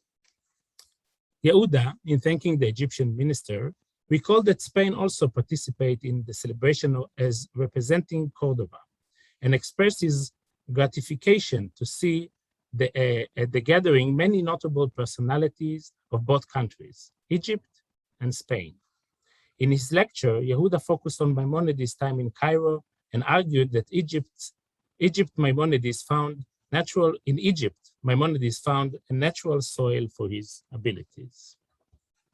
Exploring the rhetoric and setting of this event can raise many questions regarding the location of and memory of Maimonides as Egyptian historical symbol and as a model of modern Egyptian culture, which deserve more time for discussion, but we are approaching the end of my talk. In the time left, I will focus on what we can learn from Yehuda's work and discourse on the different possibilities and limitations of the return to the Andalusian and Maimonides legacy today.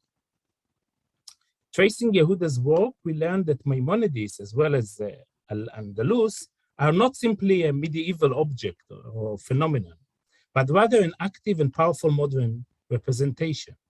Instead of imagining and exploring the Maimonides heritage as being entirely fixed in one history or one experience, we should look at the different and often contested representations of this legacy in the modern Jewish and Arab discourse. Through the last century, the legacy of Maimonides serves as a combat image and represents different and sometimes contradictory visions, memories, and legacies. On the one hand, representation of Judeo-Muslim share the intertwined culture and narrative and of explosion, persecution, and religious conflicts on the other. Those conflicting narratives developed under the dominance of the nationalistic historiographies and in light of the rupture and partition of disciplines, traditions, histories, and languages. We can't avoid the importance of the location and framework of our own conference today to this discussion. Our conference, which was organized in Cairo, challenges these nationalistic conventions with its opposing representation of Maimonides and his legacy, and instead highlights the multiplicity and complexity of his identity, history, and intellectual heritage. Thank you very much.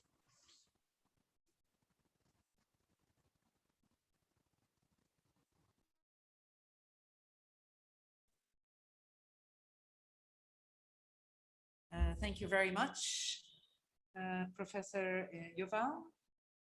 We will now have, we'll have a recording of Dr. Mohammed Kenbib. He's a graduate of Sorbonne University.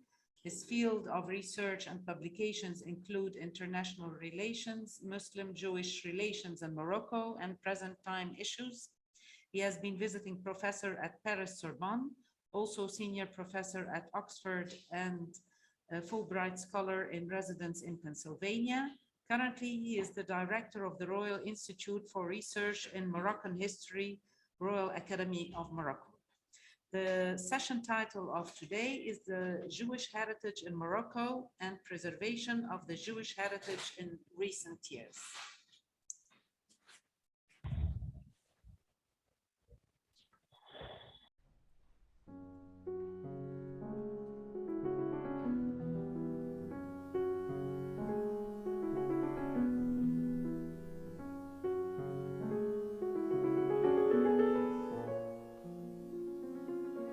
Ladies and gentlemen, dear colleagues, Assalamu alaikum. I'm really pleased to participate in this conference and would like to warmly thank all the organizers of this promising encounter. I will begin with the historical background of the Jews' deeply rooted presence in Morocco. They were fully part of a multi-ethnic environment. Ethnic and cultural peculiarity existed indeed amongst the Muslims as well as amongst the Jewish communities. The second part of my presentation will deal with present-day Moroccan Judaism. However, before proceeding, I would like to quote Shlomo D. Goiten and his Mediterranean Society, largely based upon the Cairo Geniza archives, as you know. Quote, Islam is in a way a reflection and a continuation of Judaism, just as the Arabic language is very closely related to the Hebrew language. Judaism was therefore able to benefit from this surrounding civilization and at the same time to preserve its independence and integrity much more easily than in the Hellenistic society or in the modern world. Never was Judaism in such a close relationship and in such a fertile state of symbiosis as in the medieval civilization of Arab Islam, unquote. Concerning 19th century Morocco, for example, a report of the British ambassador in Tangier, West Ridgeway, provides useful indications about the general conditions of the Jews. Quote, the Jews of Morocco number about 300,000, but many of these are in the mountain districts, absorbed in the general population with whom they fare equally well. In civil matters between Jews, the latter are practically subject to their own laws administered by their rabbis, unquote. Jews and Muslims had many common traits such as the use of the same dialects, languages, a shared culture, and even similar spiritual and religious rituals and practices, especially as regards popular religiosity. A good example of this is the veneration of saints. Some of them were venerated by the two groups. During periods of drought, prayers take place both in the mosques and in the synagogues. This kind of symbiosis was much more manifest during the last day of Passover with the celebration of the Mimuna. Nowadays, the Mimuna convivencia is still in force in Morocco, but at a relatively very limited scale. However, it has gained in momentum in Western Europe and Canada. In France, Belgium, Holland, and England, Moroccan Jews and Muslims gather around popular music, Andalusian music, meals, and delicatessen in a friendly, congenial, and somehow highly noisy ambiance. As time is running short, I will limit myself to a few significant quotations reflecting what's going on nowadays. The constitution of the kingdom could be one of the starting points.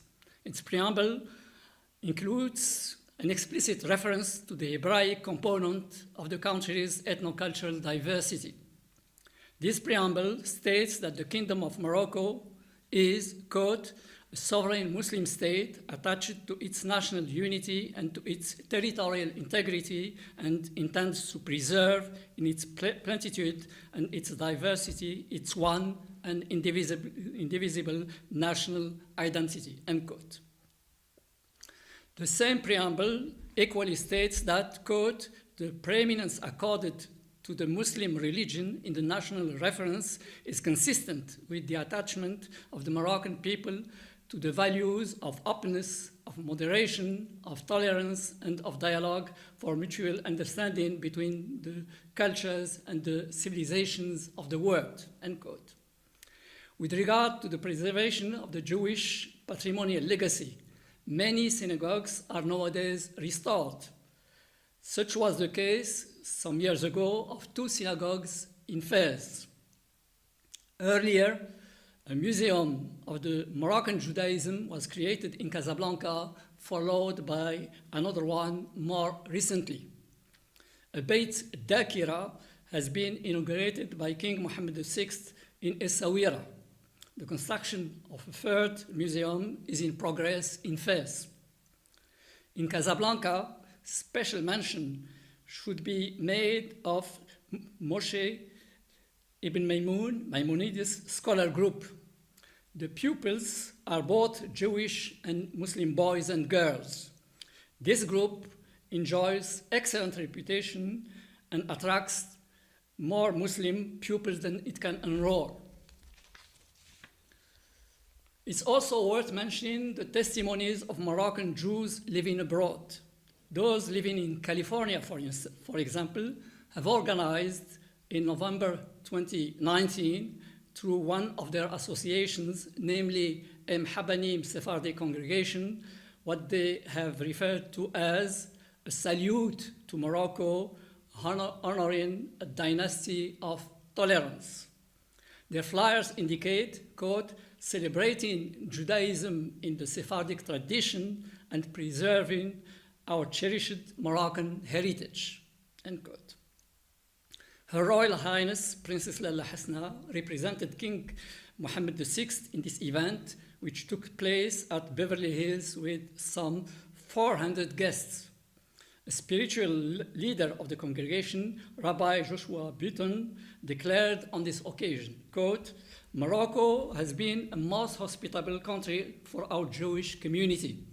This is where our Jewish traditions and heritage have flourished, centuries upon centuries. Morocco is where our luminaries, enlightened rabbis, have found fertile ground. There are literally hundreds of tzaddiqim whose final resting place is in Morocco. Their mausoleums are sites of pilgrimage with thousands of visitors from all over the world. End quote. In his message, the president of the board of directors, Albert Ifrah, wrote that, quote, for years we have been passing on to our children and grandchildren the very many traditions inherited from Morocco, as well as our attachment to that country. As Jews, we have been the beneficiaries of many great favors extended to us by their late Majesty Mohammed V and Hassan II. Presently, His Majesty Mohammed VI has not only carried on the same tradition, but has enlarged upon it. For his part, Sidney Shriki, chairman of the board of trustees of the same association, declared, quote, this historic visit to our shores by our beloved Moroccan royalty is a marvelous testimony of the bonds that united us to our country. 78 years ago in Casablanca, His Majesty Mohammed V, of blessed memory, promptly reversed an anti-Semite Vichy decision to expel Jewish students from school. I was one of them.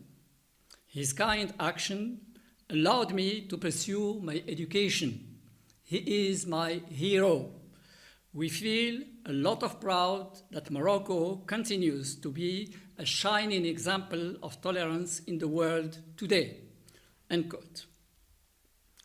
Her Highness Princess Lalla Joumala, Moroccan ambassador to the United States, declared in her message, quote, Judaism in Morocco can be traced as far back as the first diaspora over 2,000 years ago. Moroccan Jews have flourished, playing an intrinsic part in weaving the fabric of our complex and rich society. The actions taken by the late Kings Mohammed V and Hassan II, as well as His Majesty King Mohammed VI, speak loud and clear of their personal commitment towards the Moroccan Jewish community, end quote. Her Highness added that, quote, the enduring and unique relationship between the Kingdom of Morocco and its Jewish community stands today as a beacon of hope and a living example of successful intercultural and interfaith coexistence in an increasingly challenged and divided world, end quote. Before concluding, I would like to mention that I am adding some documents to this quick overview. Thank you for your attention. Salam, shalom. Thank you, Dr. Kandib, for the interesting speech, lecture. We have a few questions now. Can you elaborate more about the connection between Yehuda and the other colleagues who also wrote about Maimonides, like Israel Wolfson and Gotthold Weil? I think it's a question for me.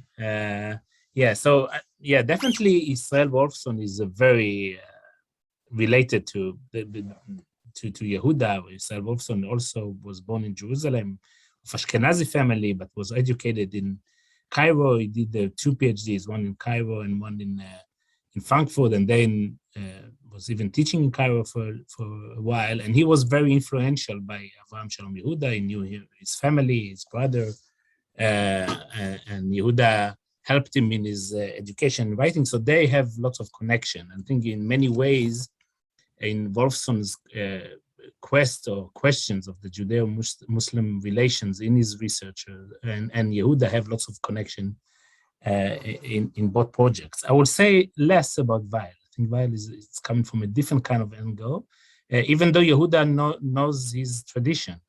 I think the Orientalists that Yehuda was influenced a lot, that they had a great connection in Egypt, was Goldziher. And Goldziher was a great influence on Yehuda as well. Okay, thank you. We still have one more question for you. Also, did Yehuda manage to translate the full works of Maimonides, especially his explanation of the Holy Book? Yeah, I think this is a question for Vanessa, because I think they meant Yehuda el-Kharizi, right? They didn't specify, actually. Yeah, I think it's for you. So, yes. Yes, so actually, according to the materials that I've seen, really the big translation that Yehuda al-Harizi did of Maimonides was of the Guide of the Perplexed. And there is no reference to any of other Maimonides works. So, but what's interesting about al-Harizi is his positioning within this larger space of philosophical treatises and translations. And this is really the intervention that I think is most fascinating of what he did at that time, and the potential of movement that it had actually post-expulsion, right? So in the 16th century, when this intellectual history from this time period is being kind of repurposed after this trauma, then al-Harizi's work kind of surfaces back up and gets published, and really has this huge transmission, so which reaches us, until today in their various translations, actually.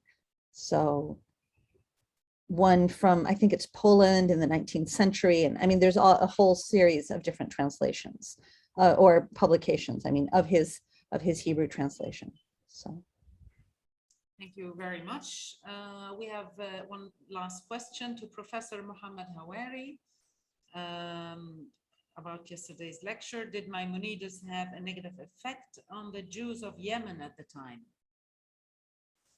Oh, thank you. Maimonides was the savior of the Jews of Yemen at that time. I mentioned yesterday that Maimonides used his influence as the court of Saladin in Egypt to intervene in their behalf. I mentioned that Gerrit Tiemann was very successful and accomplished its purpose. The Yemenite Jews maintained faithful to their religion in the face of their bitter suffering. And it was not one Gerrit, one letter. It was many letters from Moses ben Maimon to Yemenite Jews. And actually, at that time, the Jewish community of Yemen appreciated both the spiritual advice as well as the actual help of Maimonides in the hour of their distress, in the time of the crisis of Yemenite Jews at that time. He was actually a very positive act from Maimonides. Thank you. Thank you. Thank you very much. Actually, if I may, I would like to ask Yuval a question. Is that yes? Can I just speak it out? I have a question about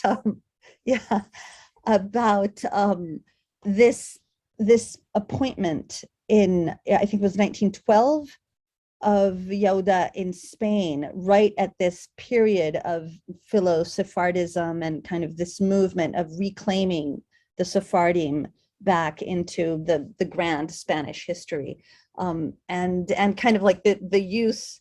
And then why did he actually choose to leave? Did he kind of see through the smoke and mirrors, or what? I'd love for you to expand a little bit more on that. Yeah, thank you, Vanessa. I think it's a really interesting moment. It was invited. I think it's another, of course, one of the connections that you mentioned is the return to the Jewish tradition in the rebuilding of the Spanish national, movement in the end of 19th century and early 20th century. But another is 1913 and the new protectorate of Morocco and northern Morocco. And of course, Yehuda was essential in that sense as well, to reimagine the Sephardi Jews as part of Spain. And he even went to northern Morocco a lot during his position. So both of them were very influential. And Yehuda was a great figure, an interesting figure, but it was a figure that thought himself as an imperial actor, and that was a moment for him. And I think that there was few things that happened in Madrid that he had criticism of, and was criticism of him in the institution. But I think the offer from the Hebrew University was something that he didn't want to,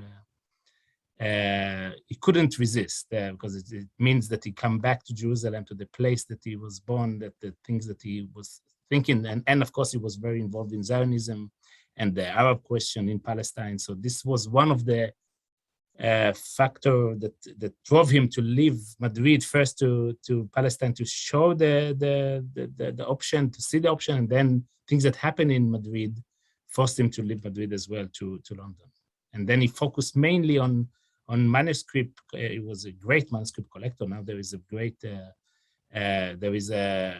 really important workshop, a yearly workshop that Professor Rasto was one of the organizers in Princeton about Yehuda's collections, because he have lots of spread of his things that he collected and bought, and he was in touch with Cairo in that sense a lot. That's why he came to Cairo a lot to buy things. To his brother, Yitzhak Yehuda, had a shop of rare books in Cairo, so he was connected to that place. But I think that the fact that he left Madrid was part of trying to move back to Palestine, maybe to get this position, and internal things that he had inside Madrid and the university. Did his relationship to Madrid rupture completely, or did he stay connected? No, he was connected. So when they celebrated the 800th commemoration of Maimonides, he was part of, they got his advice. He had this connection with people there all of his life, and he went there, he was in touch with people. And of course, when they had in London this kind of events, that's why he mentioned the Spanish ambassador, because he was in direct in touch with him all his life. Thank you very much for our distinguished guests for the second session. It was really all very interesting. We will have a break of 5 minutes now before we proceed to the third session. Thank you very much, everyone.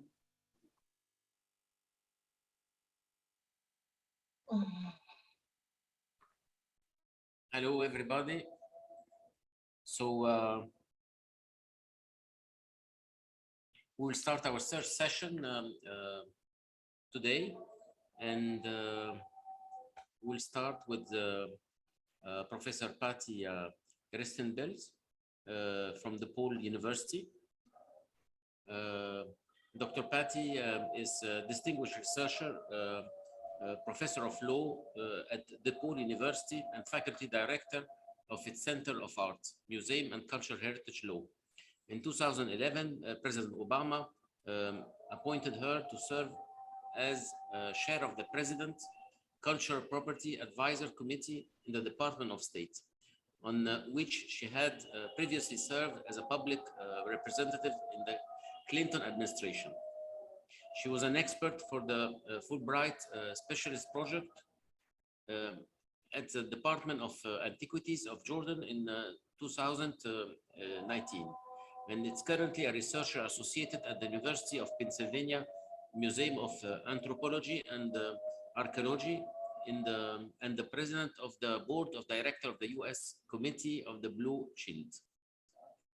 So I will leave the floor for Professor Patty. Thank you so much. Sorry, it's the first time okay. So the session title will be Legal Aspect of the Cultural Heritage Preservation. The floor is yours. Thank you so much. I really appreciate this opportunity to speak with this group. I very much admire the work of the Drop of Milk Association and of Sami, of Magda, of Yoram. And as I said, it's a great honor for me to be included in this group. I do need to have my screen shared.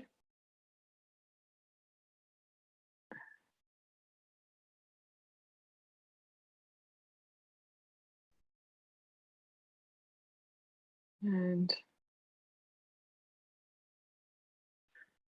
unless I hear otherwise, I'm going to assume that everybody is hearing me and that you are seeing my screen as well. As I said, it's a great honor for me to be included in this group, although it is something of a change, I think, from many of the previous presentations. Unfortunately, I was not able to participate as much as I would have liked. I am currently serving as the Montgomery Fellow at Dartmouth College, and in addition to carrying out my teaching responsibilities at DePaul. So at the moment, I am triple tasking, I think would be the word for it. So I'm going to turn to issues of cultural heritage preservation, looking at the cases of both Egypt and Morocco as comparisons. Of course, this group well knows that the cultural resources of both Egypt and Morocco are vast and span hundreds of thousands of years of human history. With the recent discovery in Morocco of very early cloth making or textile making implements, we go back hundreds of thousands of years, of course, up to the present day. Egypt in particular has long been the subject of interest by European scholars and more recently, of course, throughout the world. But its heritage has also been looted, appropriated, and taken away for hundreds of years.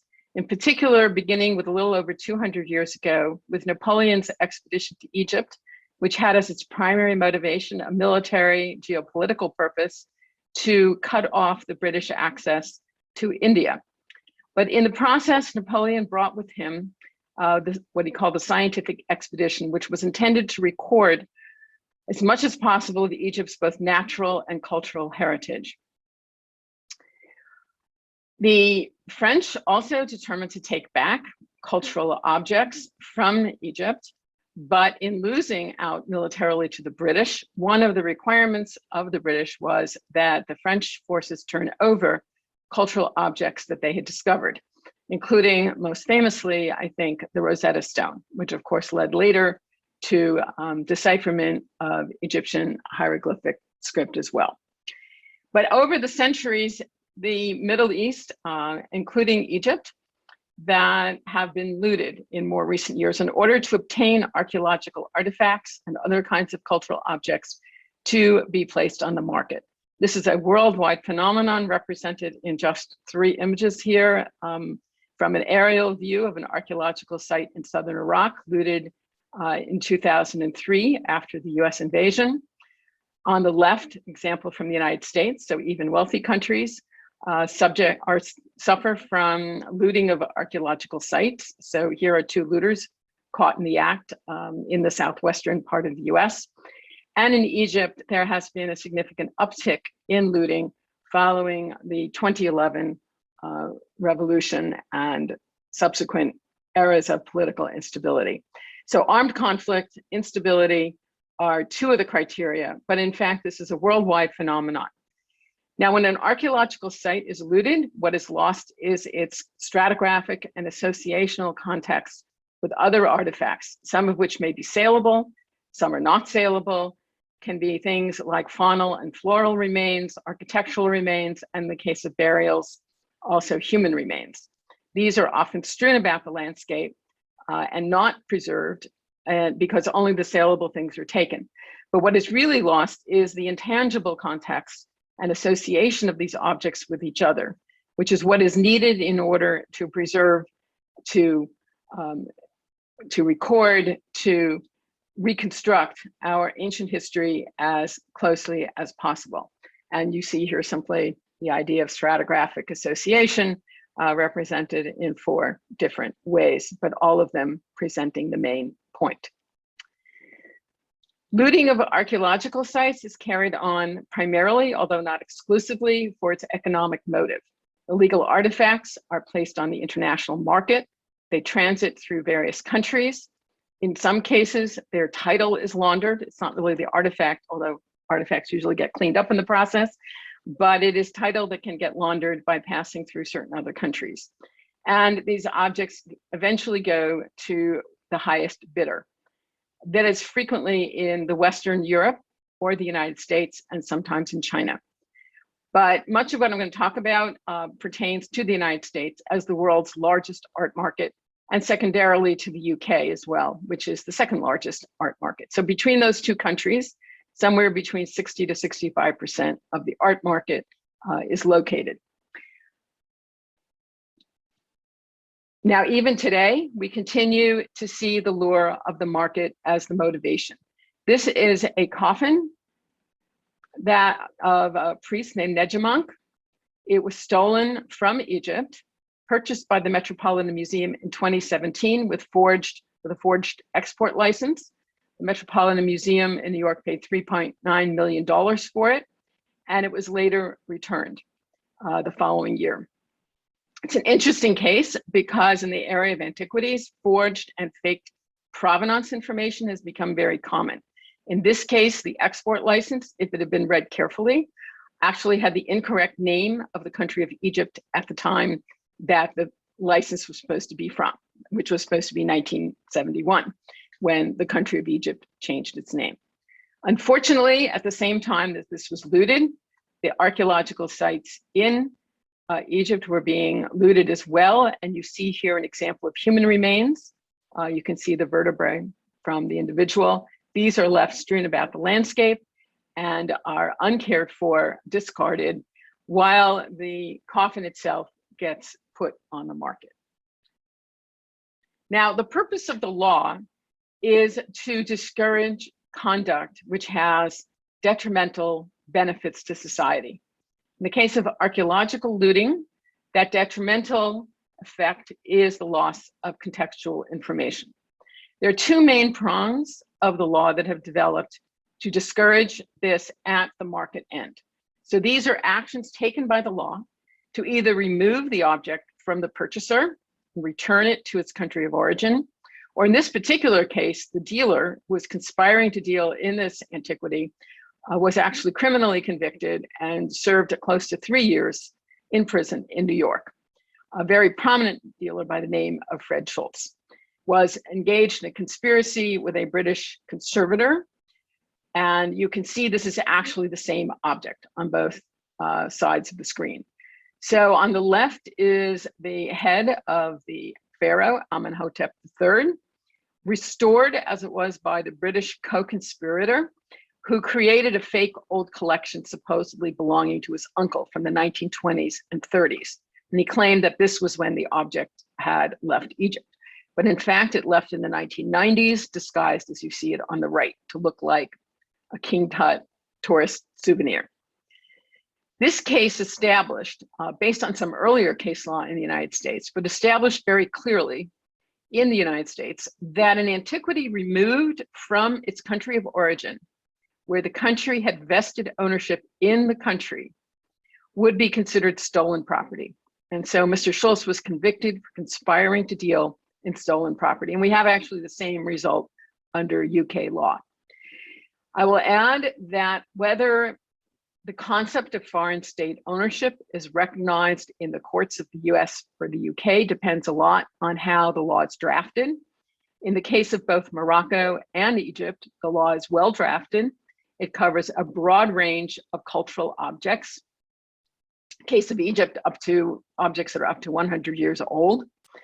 And they both sets of laws clearly vest ownership in the country, which means that an object removed without permission will be considered stolen property. And all the standard laws that deal with stolen property will apply to this as well.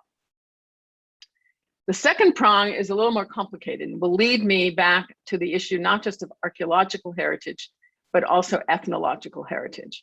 So this is the 1970 UNESCO Convention with a long title that you're welcome to read. That was adopted by UNESCO in 1970, of course, but other countries have ratified it over different years. So the United States technically ratified it in 1983. Both Egypt and Morocco are also state parties. There are 140 in the world. The way the US did this, however, is very different. Most countries automatically prevent the import into their country of any cultural objects that are illegally exported. No need to do anything further. So illegal export equals illegal import. However, in the case of the United States, we require an additional bilateral agreement or memorandum of understanding. We use different terms, but they mean the same thing. Or emergency action. This allows the President of the United States to impose import restrictions to prevent the import into the United States of illegally exported either archaeological materials or ethnological materials. Now, archaeological materials, I think, are fairly obvious, but the law requires them to be at least 250 years old. Ethnological is more interesting. Ethnological materials are the product of a non-industrial society that have particular importance to a group of people, to peoples. So our agreements can cover either archaeological or ethnological materials, or both. The United States currently has either agreements or emergency restrictions with about 25 countries. A few of the agreements are pending, and I'll mention that a bit in a moment.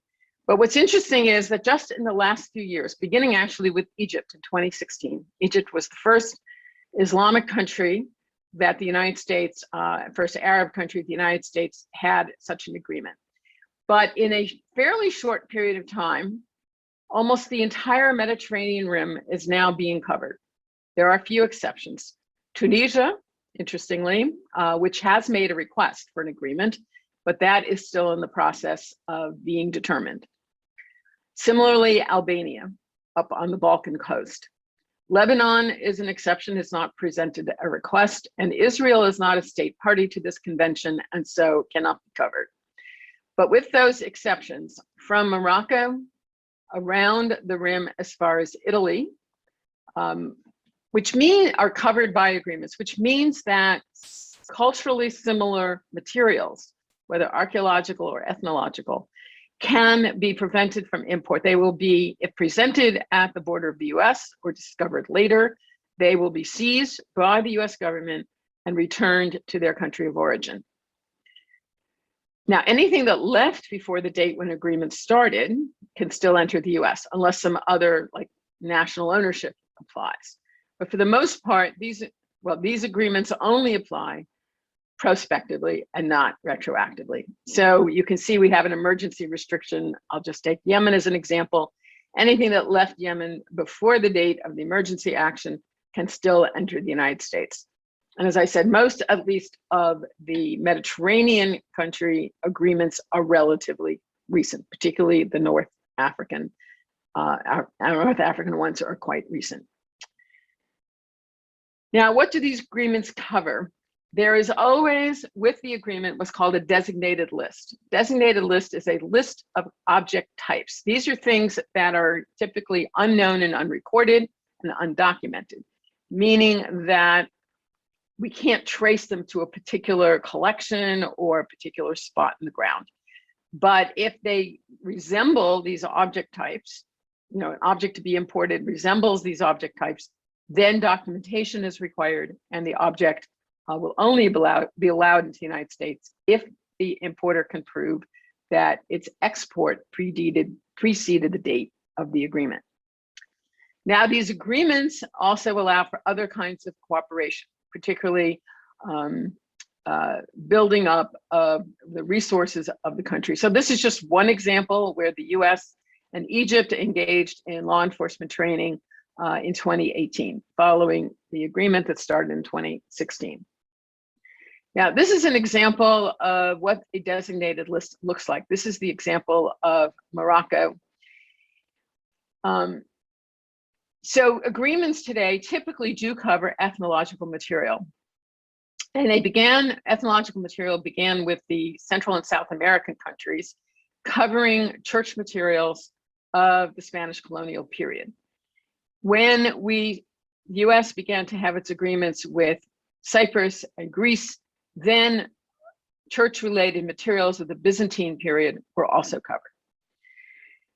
As you can see, or I will point out to you, the agreement between Morocco and the United States, which was just finalized in January of this year, covers archaeological material, I don't know if you can see the cursor, from 1 million BCE to 1750, huge span in time. And it basically covers about every type of object you can think of.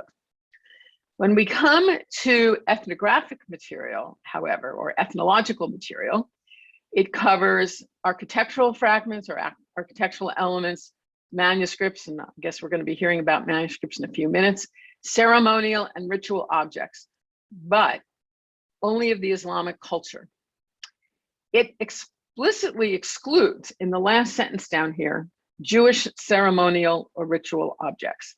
I will say that I have studied these agreements. The committee that I chaired, that was mentioned in the introduction, is the committee that advises the State Department on these agreements. This is the only example that I have ever seen where a category of material is explicitly excluded. So normally what is covered by the agreement is listed and everything else is presumptively excluded. This is the only time that has been made explicit, which I think is, well, I'll come back in a moment. I guess the one thing I'll add here is that there are various criteria that need to be satisfied to have an agreement. It is possible, I was not on this committee at the time of this decision, it is possible that for some reason, the Jewish ceremonial ritual objects being excluded was because they did not satisfy these criteria. But I guess you'll have to take my word for it that this is a very unusual step that the State Department took. Now, in the case of the agreement with Egypt, a little bit different. It's earlier, from 2016. And the only material covered there was archaeological material. And ethnological was not covered at all of any type. Now, these agreements need to be renewed every 5 years. And this was enacted in November, at the end of November of 2016, which means we're coming up, it's up for renewal. I assume it will be renewed sometime in basically the next 2 months. Egypt proposed again to cover ethnological material as it had originally. The Drop of Milk Association submitted a letter. There's an opportunity for public comment when these agreements are under consideration. Drop of Milk submitted a letter supporting the inclusion of Jewish heritage materials in the ethnological list of designated materials. We will see what happens. You don't need me to tell you that both Egypt and Morocco are very rich in cultural heritage resources associated with Jews and Judaism, who were, of course, present in these countries, as we have heard and as you know. Now, why do I think the Jewish materials were excluded from the Morocco agreement? And as we'll have to wait and see what happens with Egypt. There are 4 issues that have come up. The first issue is that the market, there's always a very strong market representation in these discussions, primarily dealers and the lawyers and the lobbyists who represent them. They, of course, are against these agreements altogether. Not only did they oppose inclusion of Jewish materials, but they persuaded some groups within the United States representing Sephardic Jews to also oppose the inclusion of Jewish materials, presumably on the assumption that Jewish heritage materials should not remain in these countries. Now, obviously, there are differences, big differences between countries like Libya, Yemen, Algeria on the one hand, and a country like Morocco on the other, in terms of the presence of the current Jewish community and also the way in which the Jewish community is treated. Nonetheless, there's been a very vehement opposition to the inclusion of Jewish heritage materials in these agreements. But it's necessary to realize that the only people who benefit from the exclusion of a type of object is in fact the market. When an object is allowed into the United States, it is sold on the market to whomever that highest bidder may be. And in recent years, the bidders have primarily been non-Jewish groups, but fundamentalist Christian groups. The largest private collection of Torahs, at least in the United States, is in fact the Hobby Lobby Corporation and the Museum of the Bible, which is an evangelical Christian company and museum, familiar, I think, to some of you for a variety of reasons, somewhat notorious for other reasons as well. So we need to realize that not including something on the list is actually a help to the market and not necessarily to the Jewish community, even the Jewish community in the diaspora. So I think these objects should be included. I don't particularly like to see them on the market. The second concern I have is that I think it's very important to have representation of Jewish cultural materials in the Arab lands, in the Arab countries. As you all know, and has been said, Jews played a very important role, and they were important citizens and members of the Arab countries for hundreds of years. There should be representation of that heritage within the modern countries as well. The Jewish community should be remembered and its contributions acknowledged. Third, in the case of both Egypt and Morocco, obviously there is a surviving Jewish community, as well as association with, we just heard about the Maimonides group and Drop of Milk as well, associations that combine Muslim youth and leaders along with Jewish members as well. So having the surviving Jewish community in these locations have access to their own cultural heritage, I think is a very important point, and was made in the letter submitted by the Drop of Milk Association.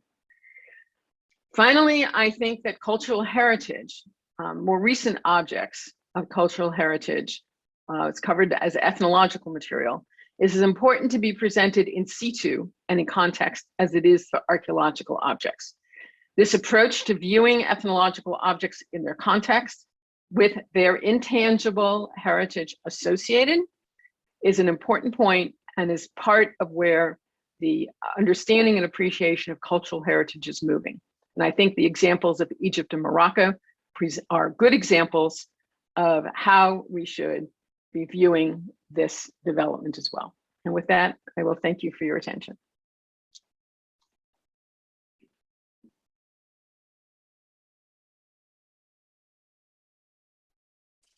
Thank you, Professor Pazzi. This is very, very, very interesting lecture, really touching the reality. Our next speaker is Professor Jamia Bayda.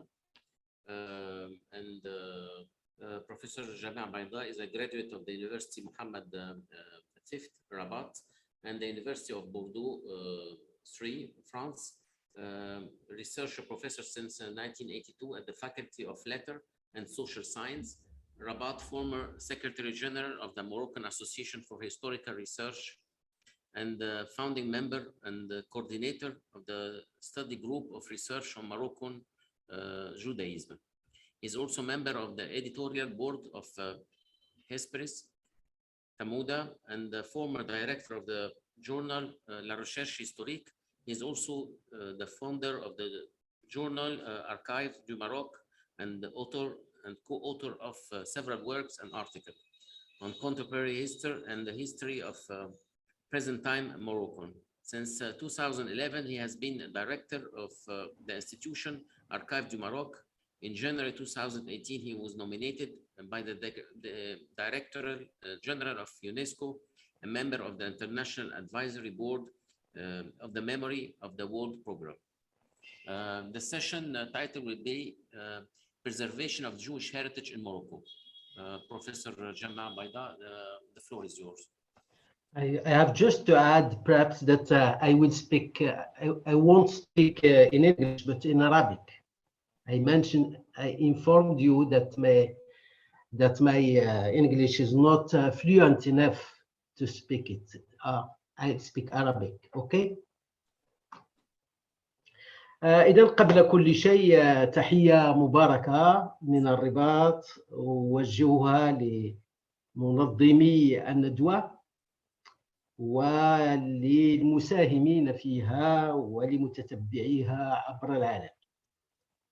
وأنا سعيد بالمساهمة في فعاليات الندوة بعرض مقتضب في موضوع ذخائر مؤسسة أرشيف المغرب من الوثائق المتعلقة باليهود المغاربة.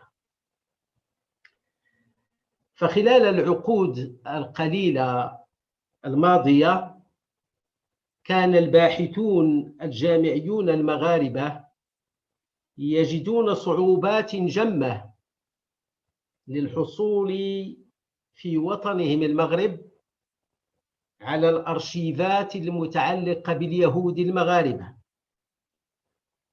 وكانوا بسبب ذلك يضطرون إلى السفر إلى مراكز الأرشيف الأجنبية في أوروبا وأمريكا بحثاً عن ضالتهم الضرورية لإنجاز الدراسات التي كانوا بصددها، مع ما يعنيه ذلك من ضياع للوقت واستنزاف للجهد والمال. والخصاص في المادة الوثائقية يرجع إلى عدة أسباب، نذكر منها أولاً فيما يخص الأرشيف العمومي المتعلق بأواخر القرن التاسع عشر وبدايات القرن العشرين، أو على الأقل النصف الأول من القرن العشرين، فقد استحوذت على معظمه القوتان الأوروبيتان اللتان استعمرتا المغرب، وأعني بهما فرنسا وإسبانيا. وكثير من الوثائق المتعلقة باليهود المغاربة موجودة اليوم في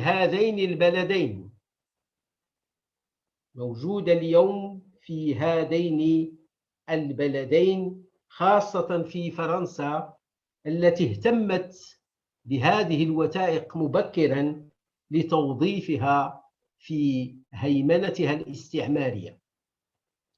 ثانياً فيما يتعلق بأرشيف الخواص، أعني بها تلك التي كانت تمتلكها عائلات يهودية مغربية أو بعض الأعيان اليهود المغاربة، فقد كان مصير هذه الأرشيفات ذات المصير الذي شهدته الجماعات اليهودية التي هاجرت وأحيانا تم تهجيرها فتفرقت بين إسرائيل وأوروبا وأمريكا وكندا أساسا.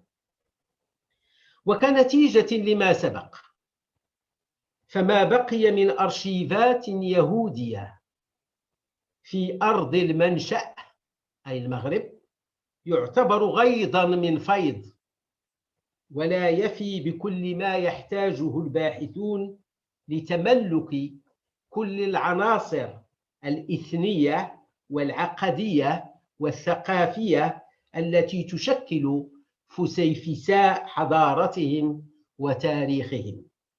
وكان من الطبيعي والحالة هذه السعي إلى تصحيح هذه الوضعية غير السليمة، وهو ما تجندت له مؤسسة أرشيف المغرب منذ إحداثها في العام 2011.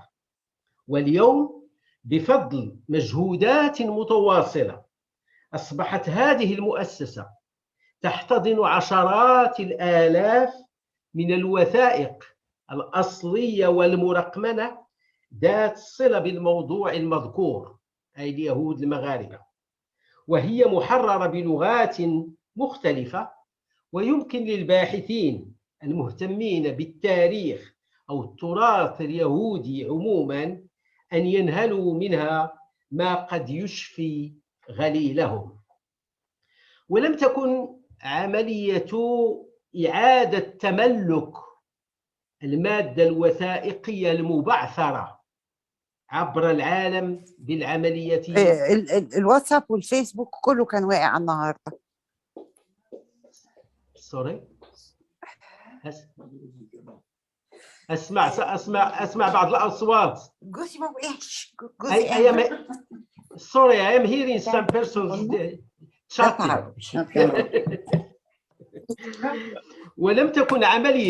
ولم تكن عملية إعادة تملك الوثائق المبعثرة عبر العالم بالعملية السهلة، فقد استغرقت عملية إقناع بعض الجهات الأجنبية عدة سنوات قبل أن تقبل بتسليمنا نسخا مرقمنة مما نروم امتلاكه ووضعه رهن إشارة الباحثين في المغرب. ومن المراكز التي تمكنا أو الجهات التي تمكنا من أن ننهل منها العدد غير اليسير من النسخ نذكر أولا وزارة الخارجية الفرنسية. فتجدر الإشارة إلى أن المغرب عندما سقط تحت الهيمنة الاستعمارية في سنة 1912 فقد في الوقت ذاته جل رموز السيادة، وفي مقدمتها وزارتي الخارجية والدفاع. وهكذا فقد تولى ممثل فرنسا بالمغرب أي المقيم العام صلاحيات الخارجية، وأصبح هو المتحدث باسم المغرب مع الدول الأخرى. وأثناء ممارسة هذه المهام طيلة فترة الاستعمار الفرنسي أي بين 1912 و 1956 تراكمت أرصدة وثائقية مهمة ارتأت فرنسا، وهو قرار أحادي الجانب، ارتأت فرنسا ترحيلها إلى فرنسا بالرغم من كونها تهم مرحلة حاسمة في تاريخ المغرب المعاصر. والكل يعلم، وعلى الأقل الأرشيفيون يعلمون، بأن هذا مناقض تماما لقواعد علم الأرشفة، خاصة منها كون الأرشيف يرتبط دائما بأرض المنشأ la territorialité des archives، وأيضا l'intégrité des fonds أي عدم تجزئة الأرشيف. ومهما يكن من أمر فقد استطعنا بعد مبادرات ملحة أن نسترجع نسخا من بعض هذا الموروث المتعلق باليهود المغاربة، خاصة وأن الصيغة المرقمنة كانت جاهزة بعد أن استنسخ مركز ذاكرة الهولوكوست بواشنطن الكثير من الأرشيفات المتعلقة بيهود شمال إفريقيا والمحفوظة بالمراكز الفرنسية. أما الحصيلة المتعلقة بيهود المغرب في هذا المعاملة مع وزارة الخارجية الفرنسية فقد كانت إلى حد الآن حوالي 45 ألف وثيقة تغطي الفترة الممتدة بين 1864 و 1956. وطبعا تلاحظون هنا أن الحجز ما زال مستمرا في الفترات القريبة منا شيئا ما. ثانيا، بموازاة المبادرة التي قمنا بها لدى وزارة الخارجية الفرنسية، طرقنا أيضا باب مركز ذاكرة المحرقة بباريس ميموريال دو لا شوا، الذي تفاعل مديره بأريحية كبيرة مع طلبنا، فزودنا بنسخ من وثائق تهم أساسا فترة الحرب العالمية الثانية، مراسلات، تقارير وصور. ثالثا، الرابطة اليهودية العالمية l'Alliance israélite universelle، فقد نشطت هذه الرابطة اليهودية العالمية في المغرب والمهتمة بتعليم الناشئة اليهودية نشطت في المغرب منذ سنة 1862 وسرعان ما شملت مدارسها معظم ربوع المملكة، وكان مديروها والمسؤولون عليها يواظبون في موافاة المركز القرار بباريس بمختلف التقارير حول أحوال البلاد والعباد، مما جعل اليوم مكتبة الرابطة اليهودية العالمية بباريس قبلة لا مناص منها لكل من يهتم بتاريخ اليهود المغاربة.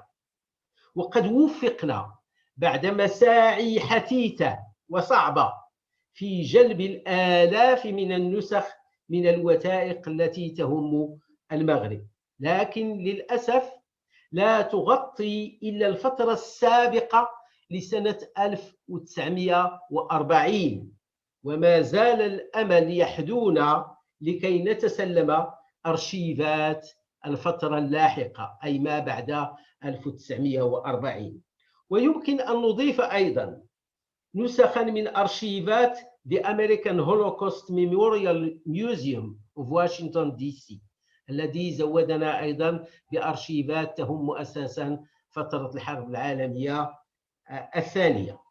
وبموازاة هذه الذخائر كلها تمكنت مؤسسة أرشيف المغرب من احتضان عدد لا يستهان به من أرشيفات بعض الخواص Private Archives.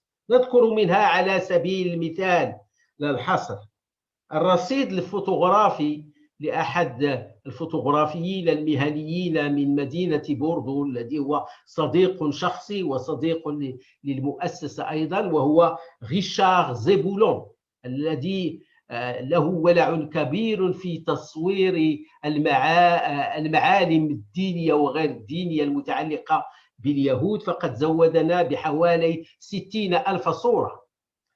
كما حصلنا أيضا على رصيد آخر من صديقي سيدني كوركوس، وكوركوس يعيش في إسرائيل وأصله من الصويرة موغادور بالمغرب.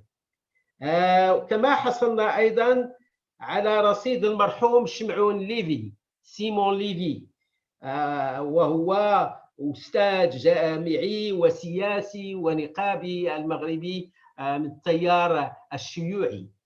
وحصلنا أيضا مؤخرا على جزء من رصيد بول دهان الذي هو محافظ لمتحف المتحف اليهودي المغربي ببروكسل ببلجيكا.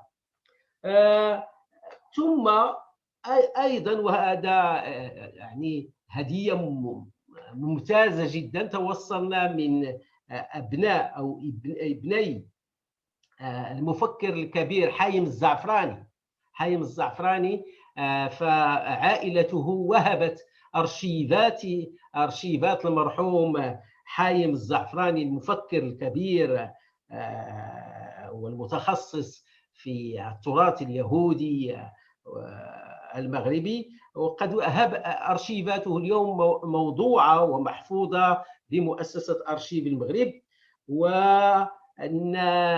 ونشتغل حاليا يعني اليوم وغدا وبالأمس نشتغل على هذا الرصيد لكي يكون موضوعا لمعرض في رواق أرشيف المغرب سيفتتح يوم 30 نوفمبر القادم بمناسبة اليوم الوطني للأرشيف. وكخلاصة يمكن لي اليوم أن أقول بأن الباحثين الجامعيين المهتمين بالتراث اليهودي المغربي سواء كانوا مغاربة أو غير مغاربة، لأننا نستقبل أيضا غير مغاربة، فالمؤسسة مفتوحة للجميع، يمكن أن يقصدوا مؤسسة أرشيف المغرب اليوم التي بإمكانها أن توفر له مادة أرشيفية وجديرة بالاستغلال في أبحاثهم وأطروحاتهم العلمية.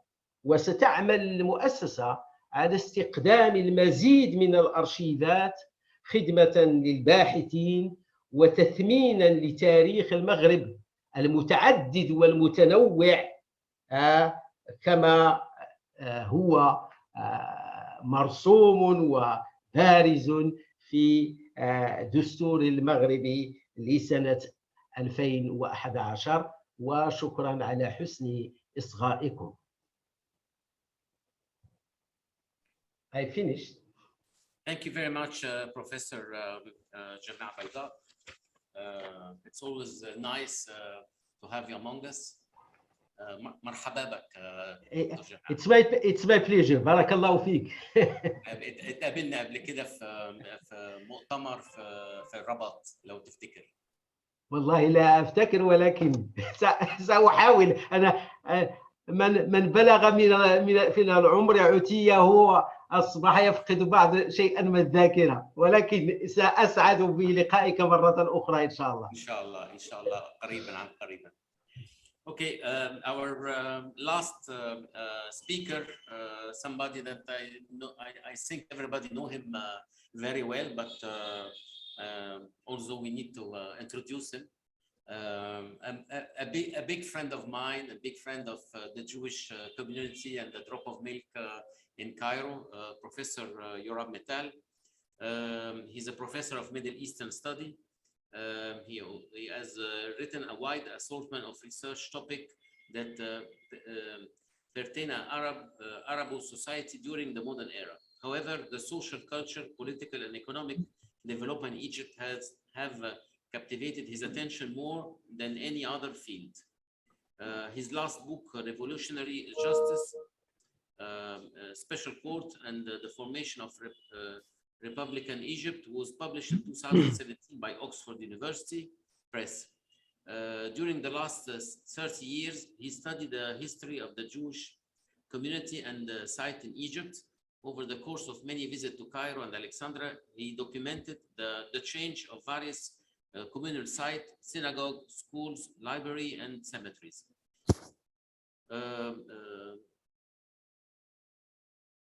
بكافي كده يا سامي. Jewish site in Egypt. No, wait. You are entitled of 120 words as you give me today that your advice. The scholar is entitled 120, not because everybody know you're not going to get your 120 words, okay? Or you want to skip it and have another extra 2 minutes in your lecture? What do you like? 2 minutes to lecture. Okay. Sorry, I'm always used to tease him. Okay, his session title will be Egyptian Jewish Heritage Preservation: The Case of Maimonides Synagogue. The floor is yours, Your Honor. Thank you so much, Sami. Masal Khair al-Jami. Erev Tov. I'm delighted to be one of the organizers of this conference, and extremely happy to see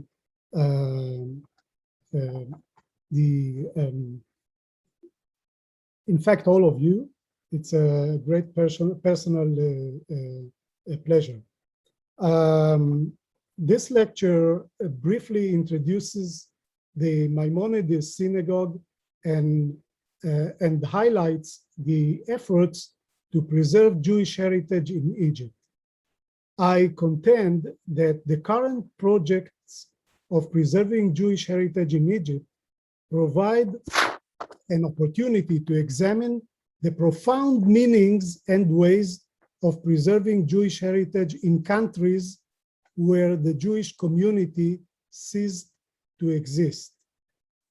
It allows us to critically talk about the future of the Jewish past in Egypt and elsewhere. For 2 millennia, Egypt was home to a prosperous Jewish community. Today, only a few Jewish still live in Egypt, a remnant of a glorious and ancient community that totaled some 80,000 in the year 1947, comprised of 3 Jewish congregations, Sephardi and Ashkenazi, and Karaite Jews. In addition to ancient cemeteries, valuable Judaic items, and rare manuscripts, 13 synagogues still stand in Cairo. Most are historical, cultural, and architectural value. Rav Moshe ben Maimon, or Musa ibn Maimun, Maimonides Synagogue, has all these virtues. I will share screen now. Kindly let me know if you see it. Can you see?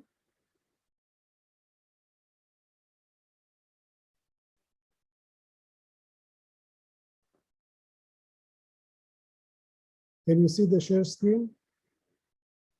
Sami? Yes, yes. Oh, okay. Okay. So Rav Moshe, which we can see in the first slide over here, the Maimonides Synagogue present structure, as you can see, resembles the building renovated toward the end of the 19th century. Then at that time, it looks like more or less as you see it over here. As the Jewish community dwindled in the 1950s and the 1960s, also lack of resources, the building deteriorated significantly. In 1973, the temple's roof caved in. You can see it here, caved in and seriously damaged the Teva and the Heichal, the Holy Ark. You can also see this more recent photo. A serious problem throughout the neighborhood of the Jewish quarter. Groundwater caused severe damage to the entire site. The synagogue's furniture disappeared and a lot of trash accumulated around the area. Between the June 2008 and March 2010, though, the entire compound was renovated from the foundation up.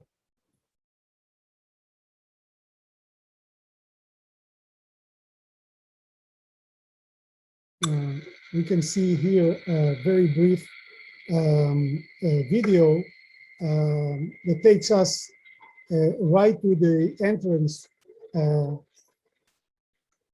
the synagogue.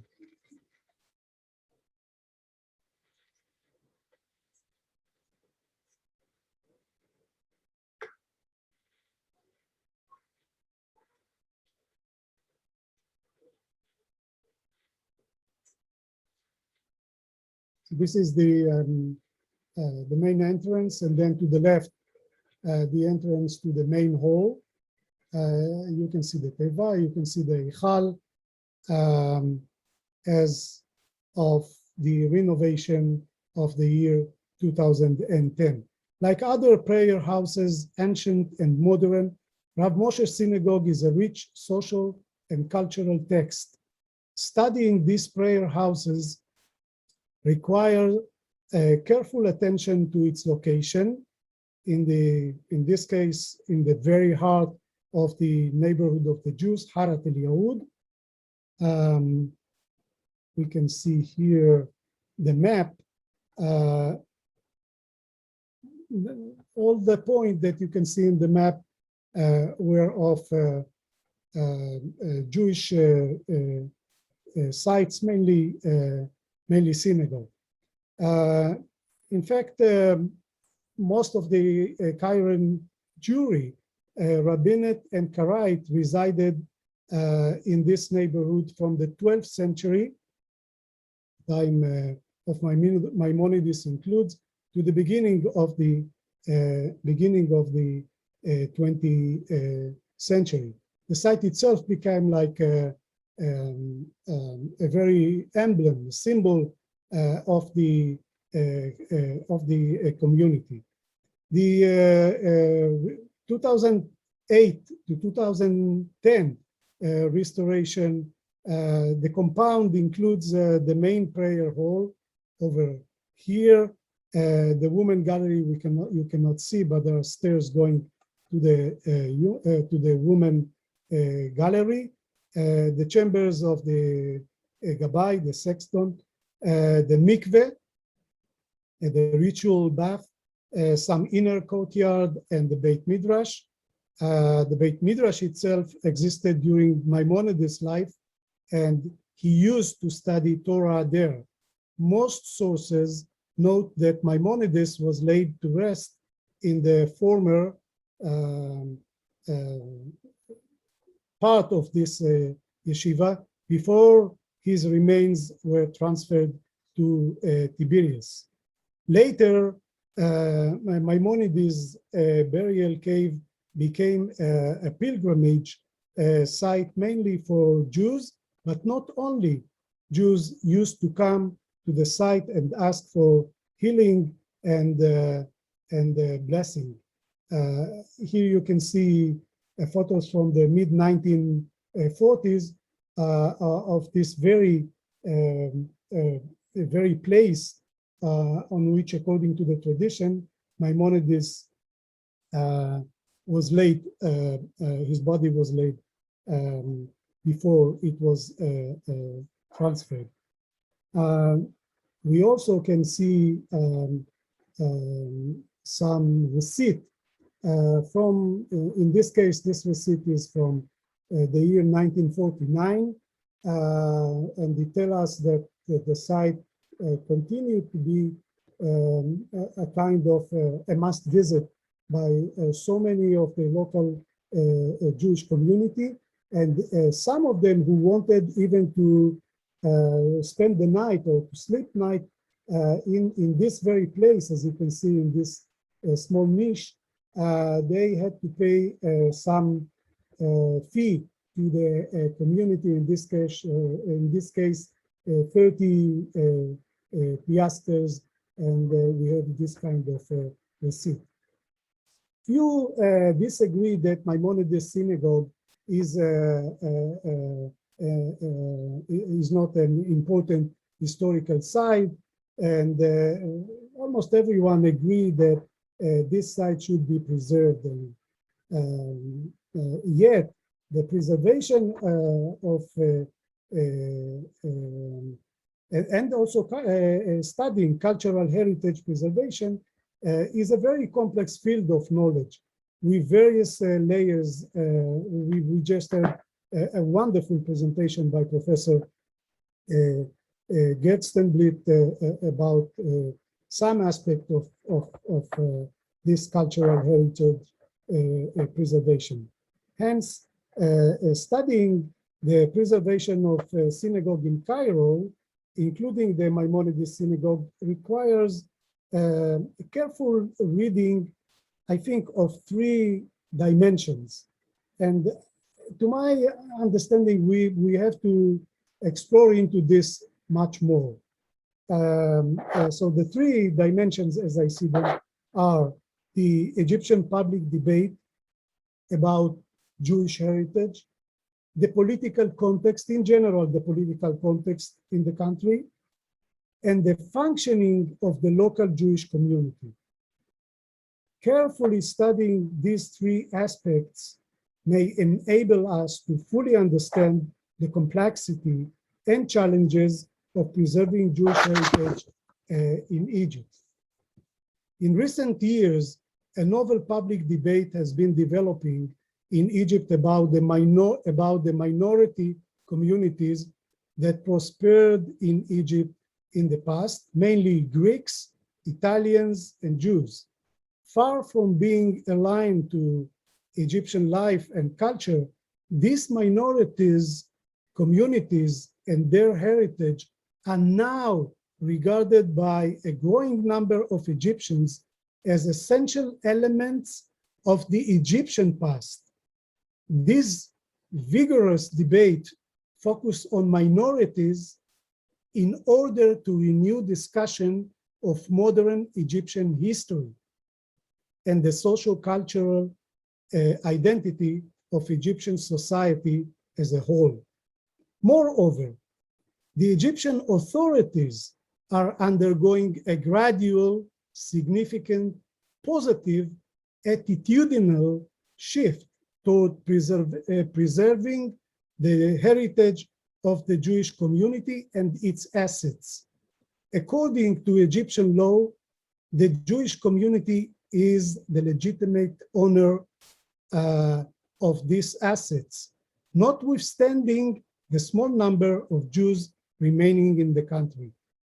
Moreover, the 2014 Constitution stipulates the following: the principles of the laws of Egyptian Christians and Jews are the main source of laws regulating their personal status, end of quote. A striking example of this shifting trend is clearly expressed in the impressive renovation of the Eliyahu Hanavi Synagogue in Alexandria, sponsored solely by the Ministry of Antiquities and inaugurated in February 2020. Against this very background of some gradual change in Egypt, in the year 2013, Magda Harun began serving as the president of the Jewish community in Cairo. The dramatic change she has brought about must be attributed to her vision regarding preserving heritage as an Egyptian heritage. Innovatively, she has revived and redefined the objectives of the Drop of Milk Association, a 100-year-old Jewish educational institution, to include safeguarding the heritage of the Egyptian Jews.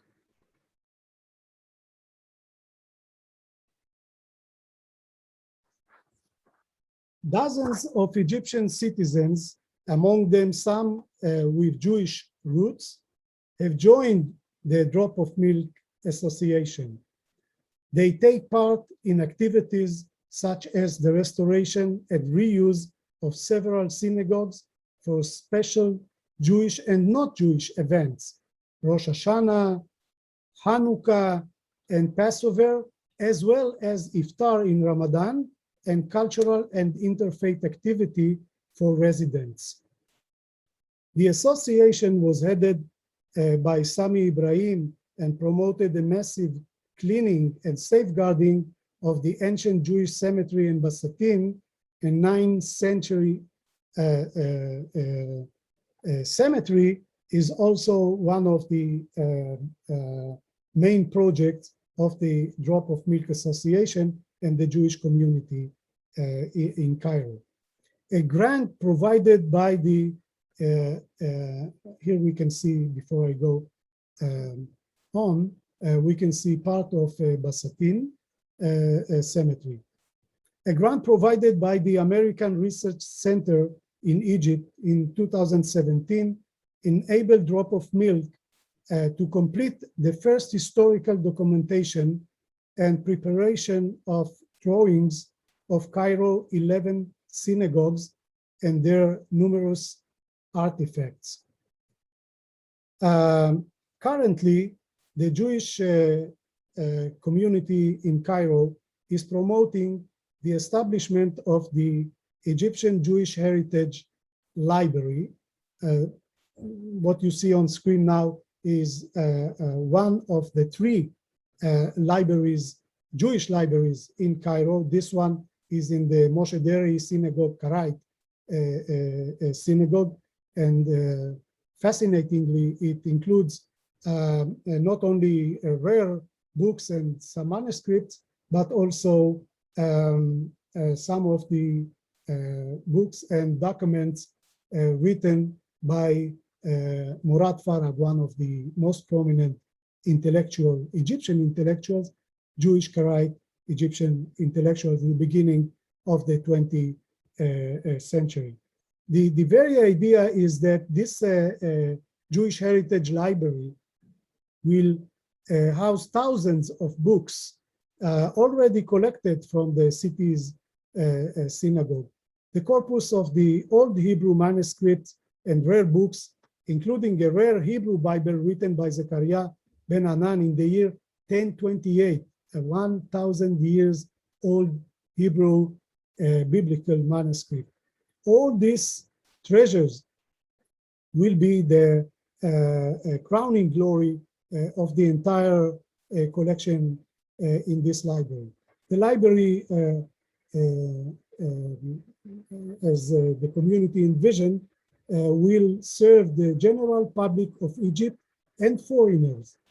Digitizing items from the library will allow remote use of significant findings found in the first such this first library in our countries.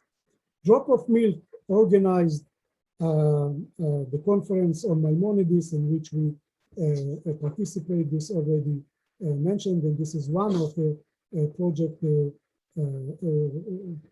organizing conferences is one of the prime aims of the Drop of Milk Association. The important, I think, to emphasize here that Drop of Milk members and partners are not only highly committed to safeguarding the Jewish heritage, but they see their commitment as an expression of a patriotic Egyptian act.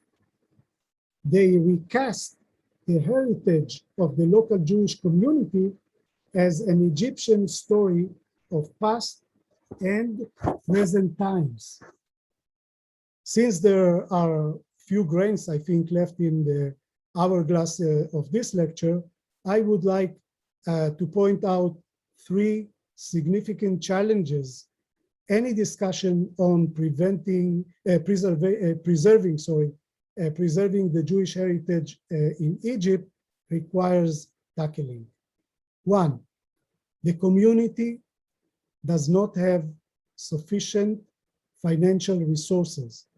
One example is that it would be difficult to underestimate the importance of establishing this Egyptian Jewish Heritage Library that I mentioned.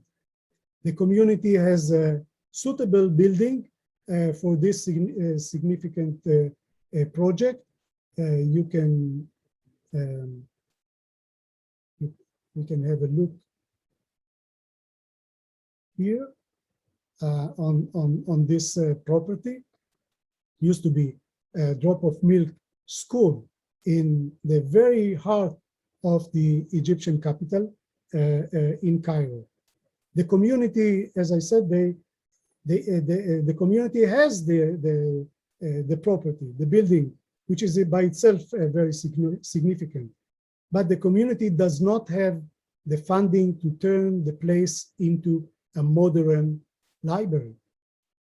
In addition, only this week, we were informed, unfortunately, that part of the ceiling had collapsed in the Ben Ezra synagogue. The historic site where the famous Geniza was stored is closed now to visitors because of this situation. Again, no resources to fix the damage of this landmark site.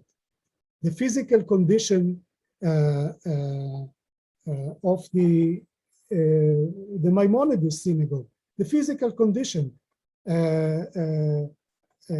is deteriorating, and again, without I would say an urgent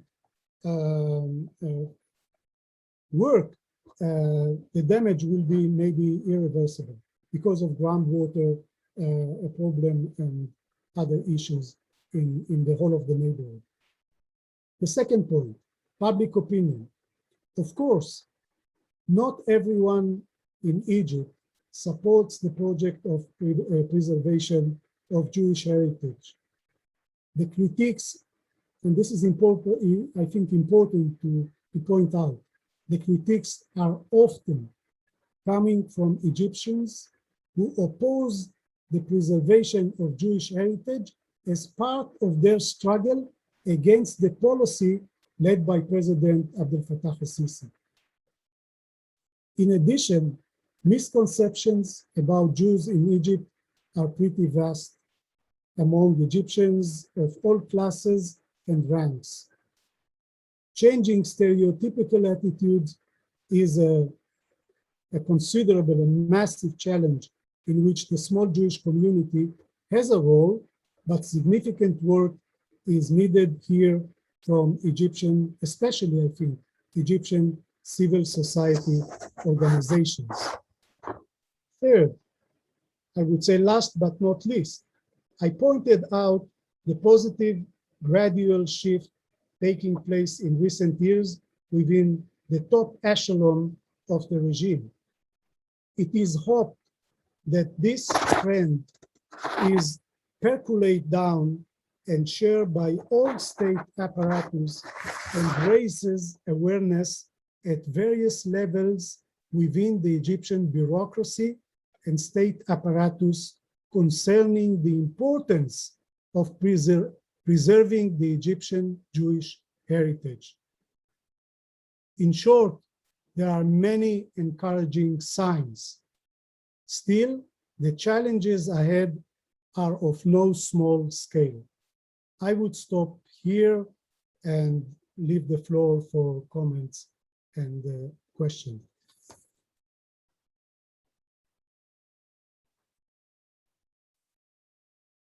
Thank you, Iram, for a very nice lecture.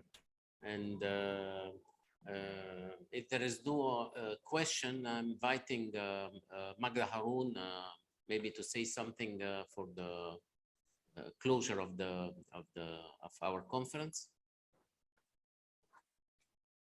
Can you unmute yourself, Magda? Yeah. Good evening, everybody. And thank you for your participation in this great event. Unfortunately, I was not able to follow the whole of the event, but I would like to thank also Sami and Semoni and all the team that made this conference, and of course Yoram and all the distinguished professors and speakers that made this event possible. Thank you very much to all of you.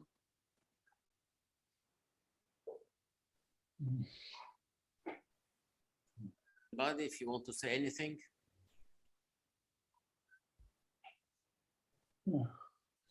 If everybody can unmute their mic like this, we can say final words. Okay. Thank you very much, everybody. Thank you, our dear scholars from all over the world. Special thanks to our Moroccan colleagues,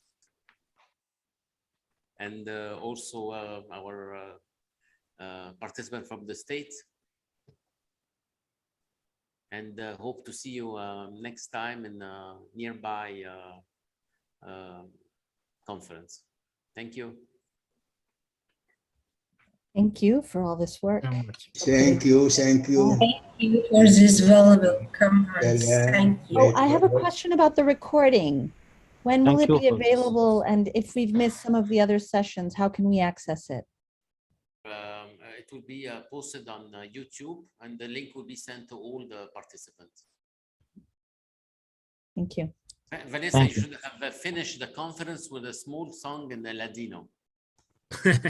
Ah, this, I was just talking to somebody about how we always finish with song, right? Yeah. Oh gosh. Maybe you have something recorded, no? I have all sorts of things. I mean, we can look it up on YouTube, or I mean, I could just, I know that there's this one Ladino Ottoman song that appears often. Actually, it's interesting. It appears often as Providence, Egypt. But it's known as a Turkish song. So it's obviously, you know, these 19th century movements. And it's, and recently, Professor Ronnie Parelis from Yeshiva University actually wrote a text connecting this text to some contemporary Israeli pop and even to Leonard Cohen.